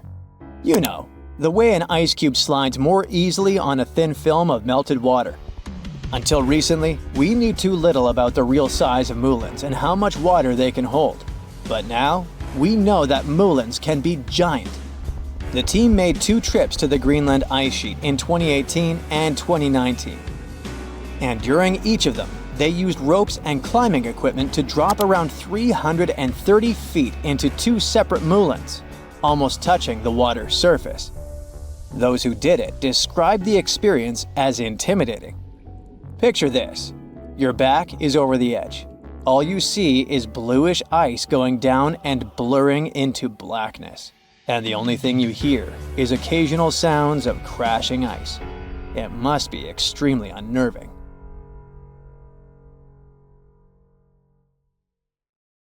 Well, we've been miscalling Uranus all this time. Actually, astronomers say we should be pronouncing it like Uranus, not Uranus. I can't say a different stress changes much, though. However, things could have been different. Initially, Uranus was supposed to have the majestic king-like name of George, because astronomers wanted to name it after King George III. In the end, they changed their minds, and now, well, it's the punchline of every joke. If you take the total cost of launching a mission and divide it by the weight of the cargo, you'll see some pretty mind-blowing figures. According to specialists, back in 2016, it used to cost $10,000 to send just 1 pound of cargo into space. But now, prices have gone through the roof. Cygnus spacecraft's cargo costs over $43,000 per pound, while SpaceX's new carriers come in at around $27,000 per pound. Remember how hard it is to pay $5 for water at airports? Now, a bottle of water in space would cost somewhere between $9,000 and $43,000, and that's only to have it delivered in space. Now, as for water in space, well, it used to be considered a super rare thing. But in reality, there's water ice all over our solar system, so you don't have to buy those overpriced $43K water bottles. It's hanging out there in comets, asteroids, and even in hard-to-see craters on Mercury and the Moon. We're not sure if there's enough water in these places to support colonies of people, though.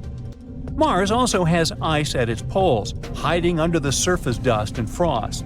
Even smaller celestial bodies, like Saturn's moon Enceladus and dwarf planet Ceres, have ice. NASA scientists think there might be a chance of finding life on Jupiter's moon Europa. There might be liquid water beneath its icy shell. Europa, even though it's a lot smaller than Earth, might have an ocean deep enough to hold twice as much water as all the oceans on our planet combined. In 2009, scientists exploring a massive cloud of dust and gas in the center of our galaxy stumbled upon a fascinating surprise. They found ethyl formate within the cloud. This chemical is responsible for the delightful flavor of raspberries and has a rum-like scent. Furthermore, another nearby region is brimming with ethyl alcohol, the same type found in many beverages.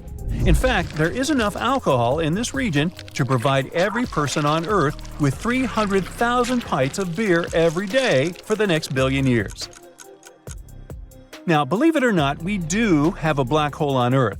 The thing is, creating an in-lab black hole was a sort of indispensable thing to do. Studying black holes in real space remains a distant dream, so it was only possible to create one to experiment with in a lab. A group of scientists in the Netherlands wanted to explore the mysterious Hawking radiation theory proposed by the iconic Stephen Hawking.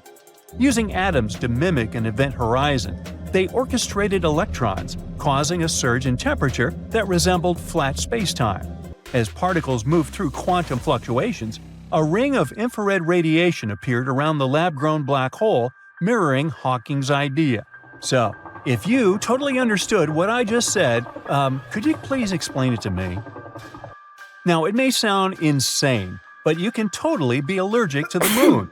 Long story short, it was the final Apollo mission, and they brought back more rock samples than ever before.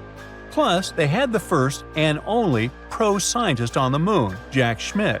He was a geologist, and his rock samples helped scientists learn more about the moon's magnetic field and volcanic history.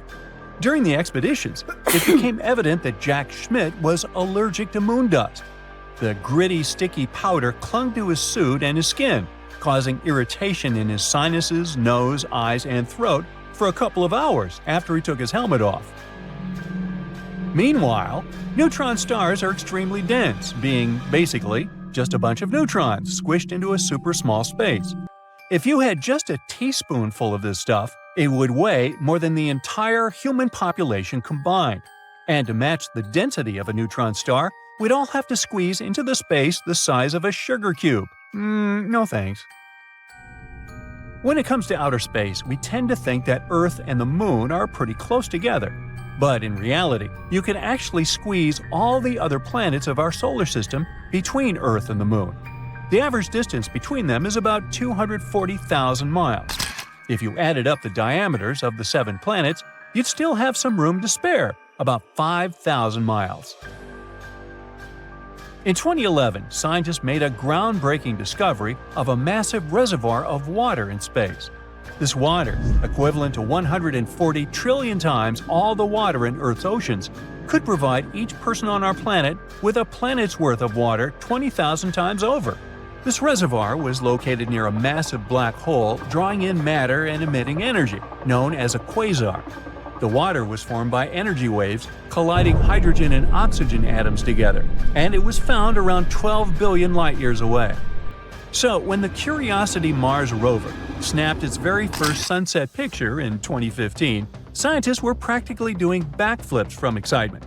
Turns out, sunsets on the red planet are anything but red. They're actually a stunning shade of blue. According to NASA, the reason behind this phenomenon is that the dust in Mars' atmosphere is like a magical filter that lets blue light shine through while blocking out those warm tones like yellow, orange, and red. Well, Venus is a slow spinner compared to Earth. It takes this planet 243 days to make a full rotation, and it spins in the opposite direction. But even though Venus takes longer to spin around, it zooms around the Sun in just 225 days because it's located so close.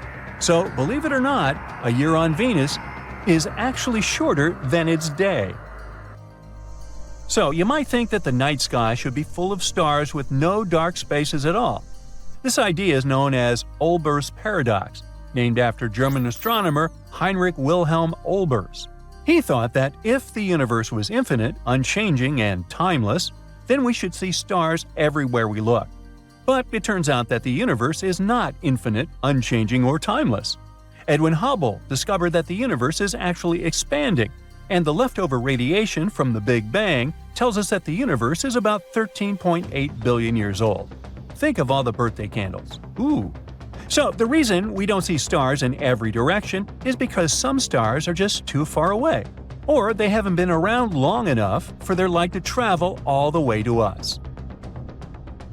During the Apollo 16 lunar mission, Ken Mattingly, the command module pilot, had a bit of a scare when he realized his wedding ring was missing. The whole crew frantically searched the spacecraft for it, but no luck. Finally, on day 9, while Mattingly was on a spacewalk, the ring was spotted floating out the hatch door. Charles Duke Jr. tried to grab it but missed. Luckily, it bounced off Mattingly's helmet into Duke's hands. It's cool they found the ring, but there are many other things people left up there. There's even a toothbrush floating around somewhere. Mercury is already the tiniest planet in our solar system, not counting Pluto, of course, and the second densest after Earth. And believe it or not, it's actually shrinking and getting denser. For a long time, scientists thought Earth was the only planet with tectonic activity. But that all changed when the Messenger spacecraft flew by Mercury, giving us a detailed scan of the whole planet. In 2016, Messenger discovered these cool cliff-like formations called fault scarps. Since they're still relatively small, scientists think they're pretty new, suggesting that Mercury is still contracting 4.5 billion years after the solar system began. And around 10 years ago, Australian astronaut Luca Parmitano went through a near-drowning experience during his spacewalk due to a water leak that went unaddressed. Nobody knew how it happened and why Luca ended up having water in his helmet. NASA was investigating the issue for months, but they were unable to determine the exact cause of the water entering Luca's helmet.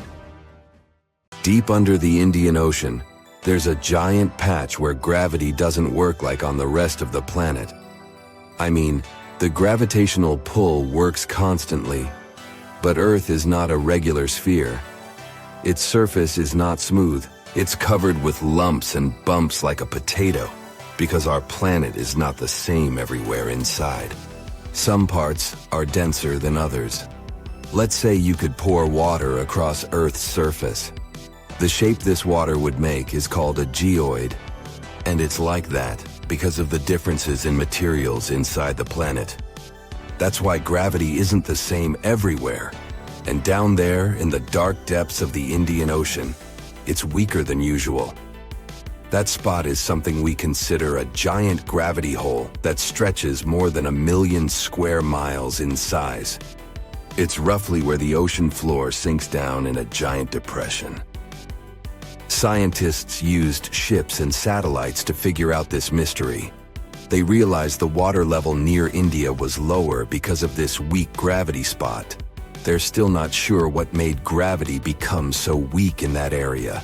But two Indian researchers realized everyone was trying to understand this, considering what that area looked like in the present. So they decided to go to the past. They used computers to make models of a virtual Earth and figured out that the answer could lie over 620 miles under the surface. That's where a part of an old ocean sank 30 million years ago, causing a hot melted rock to move around. And this mixture might have made gravity weak in that area. It's a really interesting idea, but it's still not the final answer. In 2018, a team of scientists from India went to the Indian Ocean with special machines to listen to the ground rumbling, similar to when you hear thunder. They found out there were hot streams of melted rock coming up from deep inside Earth. Could they be part of the reason why the gravity is weak there? We'll need more information to understand the issue better, maybe even go back further into the past. For instance, about 140 million years back, the land was all connected as a big piece called Gondwana. But then, India started moving away from it. While India was moving, an old ocean floor called the Tethys Sea sank into Earth's insides. These two scientists from India kept trying to solve the case, using computers to pretend to be going back in time. They checked how the land moved, as well as the mantle, which is basically a thick layer of hot, solid rock. The duo found out that a long time ago, there were hot, light rocks rising from deep inside Earth. These rocks created a spot where gravity was weak. This spot was like a big dent in the ocean floor. The more these rocks rose, the deeper the dent became. The first of these rising rocks popped out around 20 million years ago to the south of the weird gravity dent. As these rocks moved and went under the land, the dent got bigger and stronger. The two scientists think these rocks were pushed up by the sinking old ocean floor, like bubbles. This process disturbed something called the African blob. You gotta see this. Deep inside our planet, there are two very big blobs, like giant pieces of rock, as large as continents. One is under Africa, and the other is under the Pacific Ocean. These blobs have roots that start almost halfway, 1,800 miles, toward the center of Earth. And they're probably the place where columns of hot rock rise up from way down below. When these hot rock columns reach the surface, big volcanic eruptions happen, and we're talking about some really massive ones that might have even played a role in erasing dinosaurs from the face of the Earth a long time ago. So, we don't want these giant blobs to be disturbed. Anyway, not all scientists agree with the theory about why gravity doesn't do its job in this particular spot in the Indian Ocean, saying they need more proof to be sure about these rising rocks. The real answer might come from listening to Earth's rumbling. Plus, who knows if this gravity hole will stay there forever or move away. It depends on how Earth's mass will shift around. To see some changes might take a very, very long time, maybe even hundreds of millions of years. That's not the only region where gravity works in mysterious ways. Or at least, that's what it feels like when you see certain things around the world. Like, what if you saw rocks that don't sink, but can float on water for a very long time? They can even travel around for thousands of miles until they finally find a spot where they sink. Scientists figured out how this worked by using special X-rays to check the insides of these rocks. And these unusual rocks turned out to be very light and full of tiny holes. Researchers used wax to cover pieces of these rocks and went with a special X-ray method to look inside the rocks to see how much water and gas was there. The reason these rocks can float is because of something called surface tension, which is like a very thin, the size of a human hair, layer of air on the water's surface. This helps some animals, like lizards and insects, to really walk on water. And these floating rocks are not just cool because they travel, but also because they can actually help scientists find underwater volcano eruptions. They can also carry living things across oceans since they tend to collect some plants and other things rich in nutrients. So it's basically like a free cruise, until you sink down at some random spot. No iceberg needed. Here you have floating rocks. And in Death Valley in California, there's a strange phenomenon where big rocks move across a dry lake bed and leave trails behind them. People wondered how this was possible for 60 years until the case was solved. Some thought there must be strong winds moving these rocks, or maybe even ice. But scientists found these winds aren't really strong enough to move such big boulders. They placed cameras on cliffs near the rocks, even though they were hard to reach. They did this for 3 winters in a row to study the temperature, rain, and wind in the area. Their idea was that ice might lift the rocks and let the wind push them. To test this properly, they put a rock in a container with water and sand and froze it. When they later pushed the container, the rock moved like it was on ice. This experiment helped prove their theory. And what's interesting is that the rocky area in Death Valley is similar to one of Saturn's moons, Titan. So these weird things on our planet may help us understand other phenomena, even in space. The reverse waterfall in England is an example of a spot with weird gravity too. You can find it not far from Hayfield. It has water that looks more like a fountain than a waterfall, considering it goes up toward the sky. But it turns out gravity doesn't have anything to do here. It's just the wind.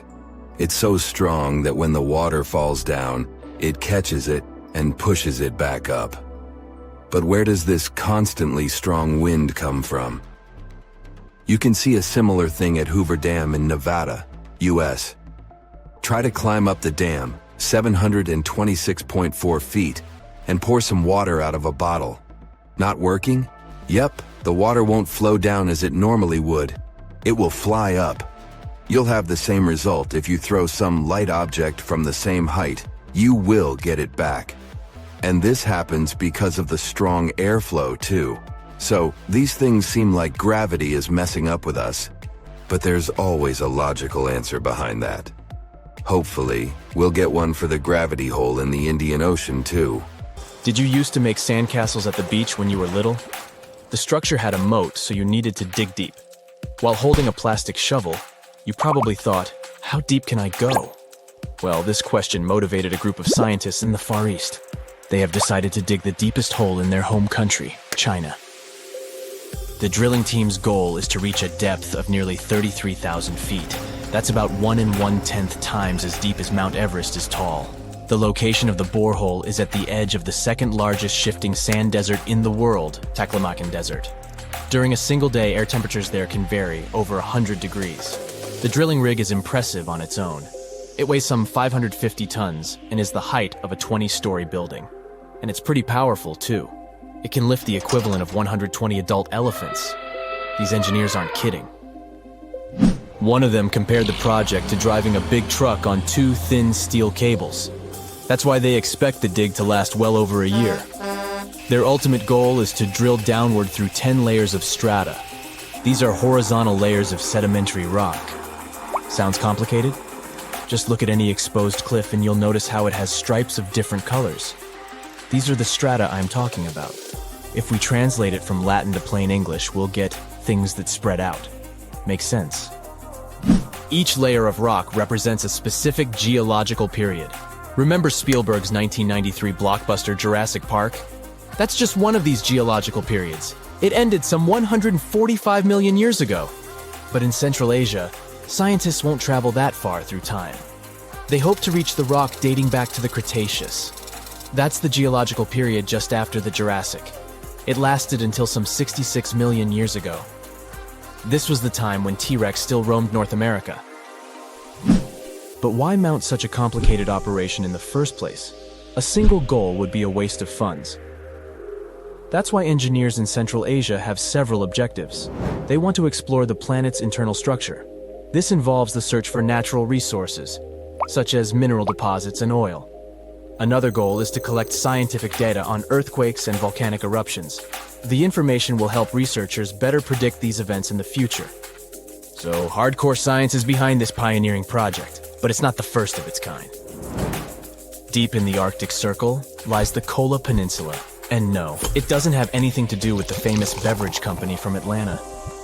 This Kola is a region of great natural beauty, covered in forests and lakes, and an abandoned scientific research station. Inside this crumbling building, a rusty metal cap sticks out from the concrete. It doesn't look that impressive today, but this is the site of the deepest man-made hole on the planet. It is over 40,000 feet deep. That's deeper than the Mariana Trench, 36,201 feet, the deepest place on Earth. Scientists were drilling it for nearly a quarter of a century. The project started in 1970 and finally shut down in 1995. But if you travel to this region close to Norway, you wouldn't be impressed by the shaft. It is only 9 inches in diameter. It would be impossible to fall down such a narrow opening. And despite the figures, the hole is pretty shallow on a bigger scale. You see, the drill bit went through only a third of the Earth's crust. Let me explain. Remember those layers of strata? Yup, that's what our planet looks like on the inside. The 3 layers are the crust, the mantle, and the core.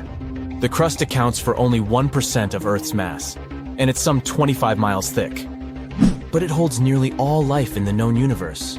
The deeper you go, the hotter it gets. At the place where the crust meets the mantle, Moho, temperatures max out at 752 degrees Fahrenheit. Ouch. There are 2 types of Earth's outermost shell, oceanic and continental. The crust is thinner under the ocean floor, so why not drill here? Well, the thinnest part is usually the deepest part of the ocean. That doesn't mean that people haven't tried to drill into the seabed. Americans attempted this off the coast of Mexico in 1961, Project Mojole. Drilling underwater was more expensive than anyone anticipated. A few meters of basalt, the researchers were able to bring up costs some $40 million in today's money. Not worth the effort, literally. The Kola Superdeep borehole also burned money quickly. And that wasn't the only heat scientists had to face. The temperature at the top depth was a staggering 356 degrees Fahrenheit. That was double what the drilling team expected. Their machinery simply couldn't operate in that heat. At this depth, rocks behaved more like plastic than rock. If they had gone deeper, the stones would have the consistency of oversized caramels. But the drilling team gave their best. They even invented a new type of drill where only the tip rotated. There was also a lubricant to smoothen the process. This simply means they pumped a lot of pressured mud into the hole. Yet, they came short. Have scientists completely given up? Not by a long shot. The Japanese built a ship, Chikyu, 20 years ago to drill through the seabed, and they have invested a hefty sum in the project, $1 billion. The mission's goal was to drill into the Earth's crust where it's the thinnest. Under the ocean floor, it is less than 4 miles thick. If the Japanese team of scientists succeeds, it will be the first time humans recovered in situ mantle rocks. What is that? In situ is a Latin term that simply means in the original place. The only time we get to see what Earth's mantle looks like is during a volcanic eruption. A plume of hot mantle rising to the surface will form a volcano. You know the rest. But where are the Japanese researchers planning to drill? After all, they have a huge ship, so it could be anywhere in Earth's oceans. They've narrowed it down to 3 locations: Costa Rica, Hawaii, or Baja. In cartoons, characters often dig up a hole and end up in another country. The idea is that since our blue planet is round, and you dig straight down, you'll end up on the other side of the world. Sounds interesting, but this theory has no grounding in truth. Pun intended. Science knows more about outer space than about what's underneath our feet. And digging won't get us far. The temperature at our planet's inner core exceeds 10,000 degrees Fahrenheit. The best heat-resistant materials humankind has developed, tantalum carbide and hafnium carbide, can withstand around 7,000 degrees Fahrenheit. Good enough for building spacecraft, but not good enough for traveling to the center of our planet. But will Jules Verne's famous novel, Journey to the Center of the Earth, ever become a reality? For now, we can only imagine. The vessel that would take someone to the center of the Earth would first have to have great insulation. Then it would have to withstand a pressure 4,000 times stronger than at sea level. Let's talk about the finances. The cost of this imaginary mission would be astronomical. The good news is that you could pay it off with what you find underground. At a certain depth, 93 miles, you'll stumble upon diamonds. They form when all that heat and pressure alter the structure of carbon atoms. The final leg of the journey would take you through the Earth's core. The temperature here is the same as on the surface of the sun, and you'd be traveling through molten iron and nickel. But that's not the weirdest fact.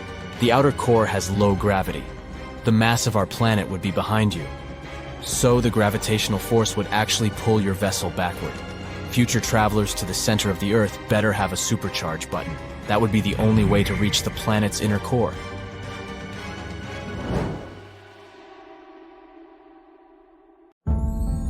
Let me take you to a place that seems to be out of this world. Life inside this cave has been isolated from the outside world for about 5.5 million years, and it does show. See for yourself.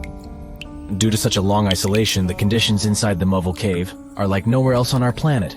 A unique ecosystem is flourishing there, even though there is a severe lack of sunlight inside the cave, and the air is toxic.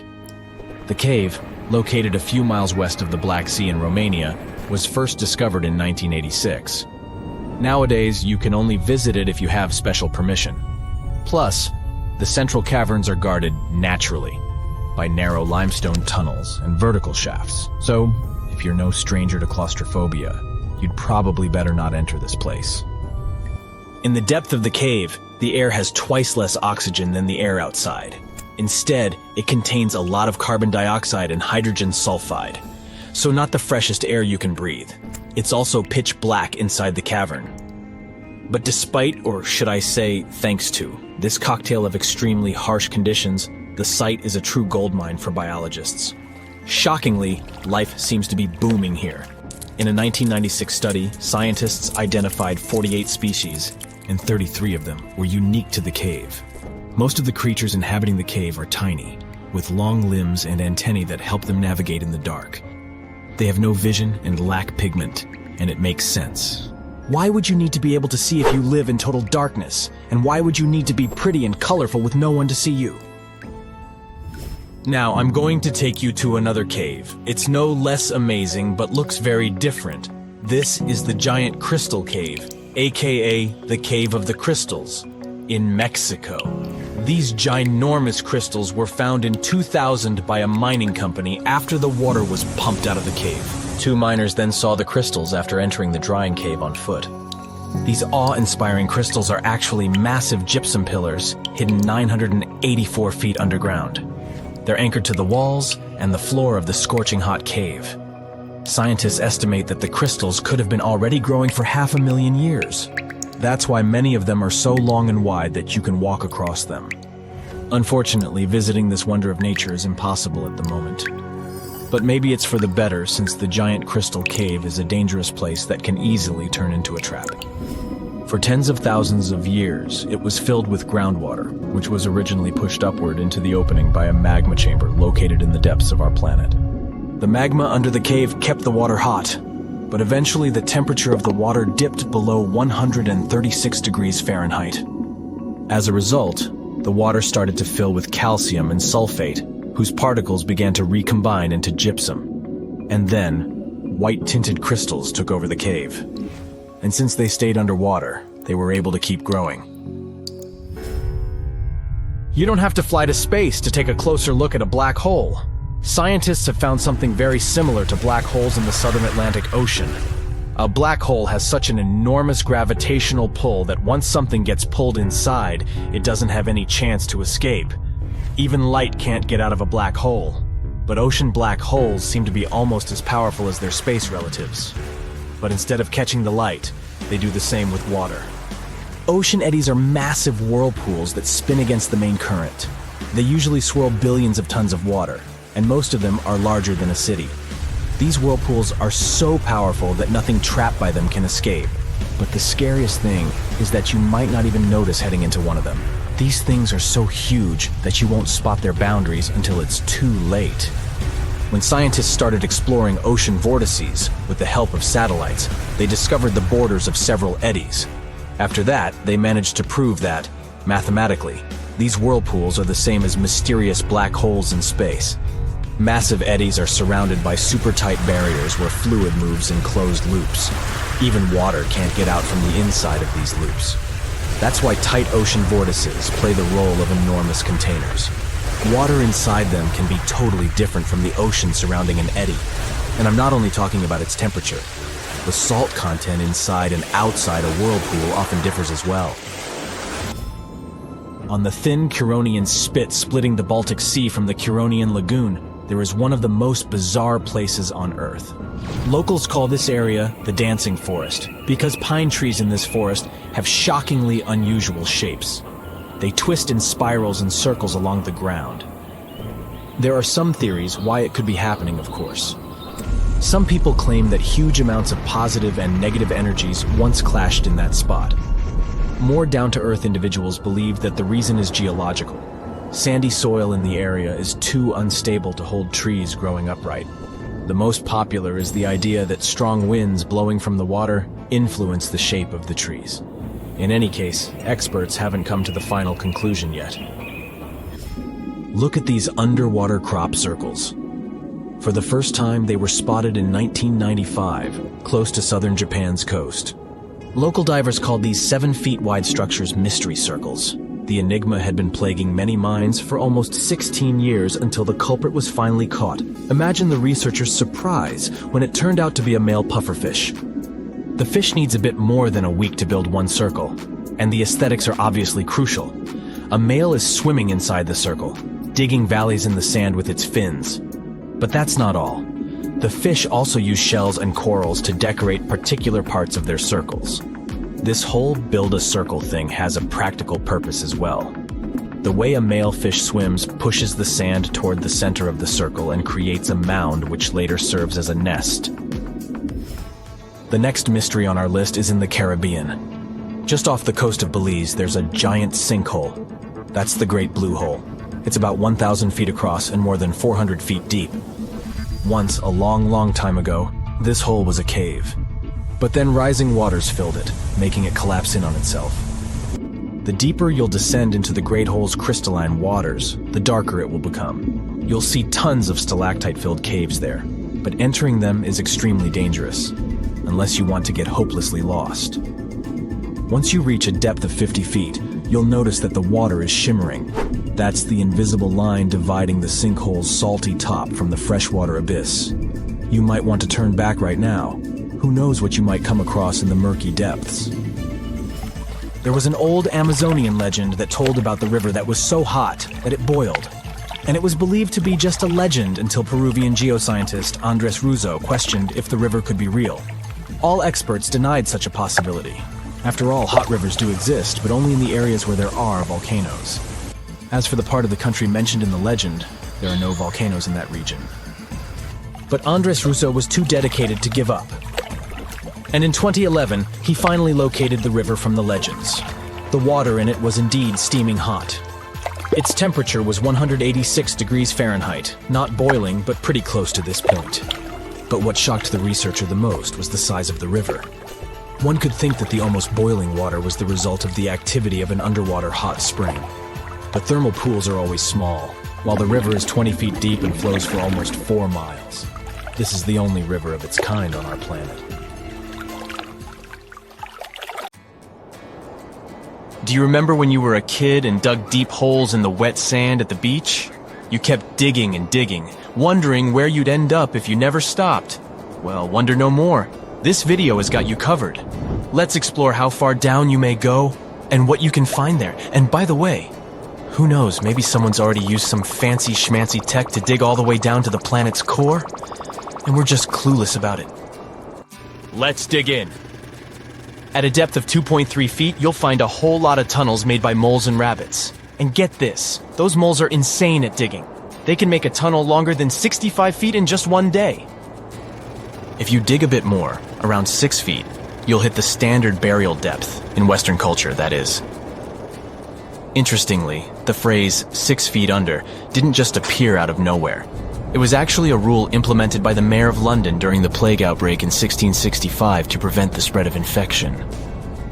If you want to see something really gross, look out for deep burrowing earthworms at a depth of 10 feet.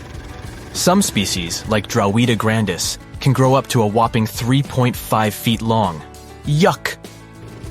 Did you know that a metal detector can only reach a maximum range of 20 feet? If you're trying to find something buried deeper than that, you're out of luck, unless you've got a high-end detector that might be able to pick up a car at that depth.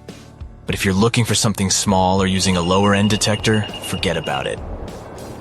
There was a guy named William Little, aka the Mole Man, who lived in London and dug himself a burrow 26 feet deep under his own house. He started way back in the 60s, and it took him over 40 years to dig the whole thing. And get this, the network of tunnels he made stretches over 65 feet away from the house. That's some serious digging. But if you want to see some real animal digging skills, go down almost 40 feet and you'll find the deepest burrow ever made by an animal. You would never guess who dug it. Ready? Nile crocodiles, that's who. If you ever find yourself 60 feet underground, take a look at Beijing's underground city. It's an emergency shelter that's basically a huge network of tunnels and rooms underneath China's capital city. How cool is that? Go down further to about 110 feet below ground in London. You'll find an underground farm where people grow veggies and herbs. Now, let's dive deeper. Literally, the Y40 diving pool in Italy is the deepest swimming pool in the world, and it goes 131 feet down. It's so deep that a free fall into its pit without water takes around 3 seconds. This is actually quite a lot, even if it doesn't sound like that. At about 280 feet underground in Cappadocia, Turkey, you'll find the Derinkuyu Underground City, a vast ancient underground complex that presumably dates back to the 7th century. The channel tunnel that connects the UK with France is 377 feet deep. The roots of a wild fig tree growing at the Echo Caves in South Africa go down to 400 feet. And these are the deepest roots we know about. How about spending the night in the deepest hotel room in the world? It's located 508 feet underground at Sala Silver Mine in Sweden. If you're an adventurous runner, you might be interested to know that the deepest half marathon was held in 2004 in the Bochnia salt mine in Poland, at a depth of 695 feet. Are you a fan of engineering feats? The Seikon Tunnel in Japan is the deepest railway tunnel in the world, at a depth of 787 feet. And if you want to drive deep under the sea, you can do so in the Eiksund Tunnel in Norway, which reaches a depth of 942 feet. The deepest hand-dug water well in the world is at a depth of 1,286 feet. It's called Woodingdean Water Well, and it's located near Brighton in the UK. The well was dug in 1862, and most probably it's also the deepest hole dug without any technological aid. Kudos to everyone involved. If you're an adventurer, you might be interested in the deepest natural shaft in the world, which goes down to a depth of 2,110 feet. It's located in the Vrtoglavica cave in Slovenia. And a free fall down this shaft would last for a heart-stopping 11 seconds.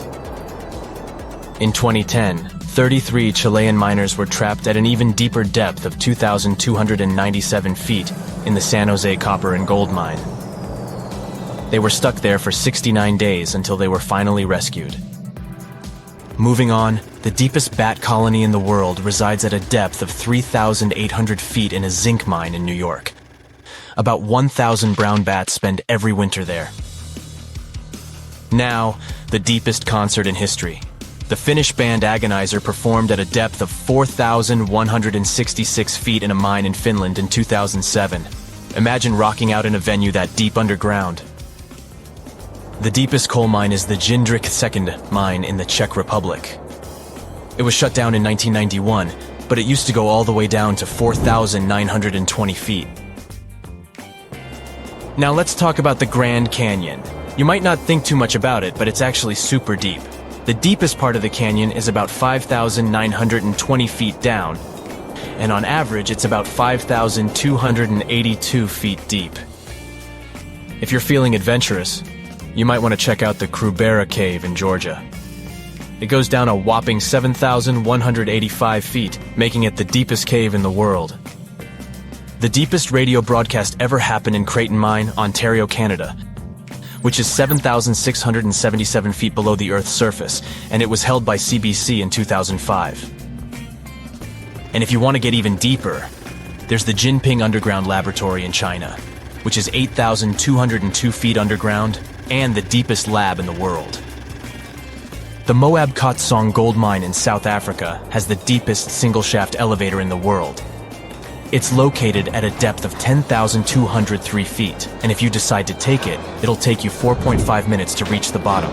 Free fall into its shaft would take as much as 25 seconds. Deep in the Tautona mine in South Africa, at a depth of 11,811 feet, the deepest known multicellular organism has been found. Guess what it is? Obviously, a worm. Oh. Let's remain in the Tautona mine for another moment. Here you can reach the deepest human destination in the world. The temperature down there is a scorching 151 degree F, and the journey takes more than an hour. The oceanic crust has an average depth of almost 20,000 feet, which is also the depth at which the deepest known microbes were found in rocks below China's Songliao Basin. At a depth of about 36,000 feet, we find the Mariana Trench, the deepest point of the ocean. But people have gone even deeper than that. The Kola Super Deep Borehole was until recently the champion of the depths. It's the second deepest artificial hole on this planet, with a depth of 40,355 feet. The scientists once attempted to drill through Earth's crust in a massive project. However, they only managed to drill a third of the way before the drill couldn't operate anymore, due to the temperature reaching 356 degree F. This hole is not easily recognizable as its diameter is just 9 inches, and it looks unremarkable. Nevertheless, it is well covered to ensure people don't accidentally fall into it. If you were to drop a coin into the hole, it would take 50 seconds to hit the bottom. If you are wondering which artificial hole on Earth is the deepest, it's the Z44 Chavo oil and gas well. The depth of this hole is a staggering 40,604 feet, equivalent to the height of 15 Burj Khalifas stacked on top of each other. What's the deepest underground you would dare to go? Share your craziest ideas in the comments below.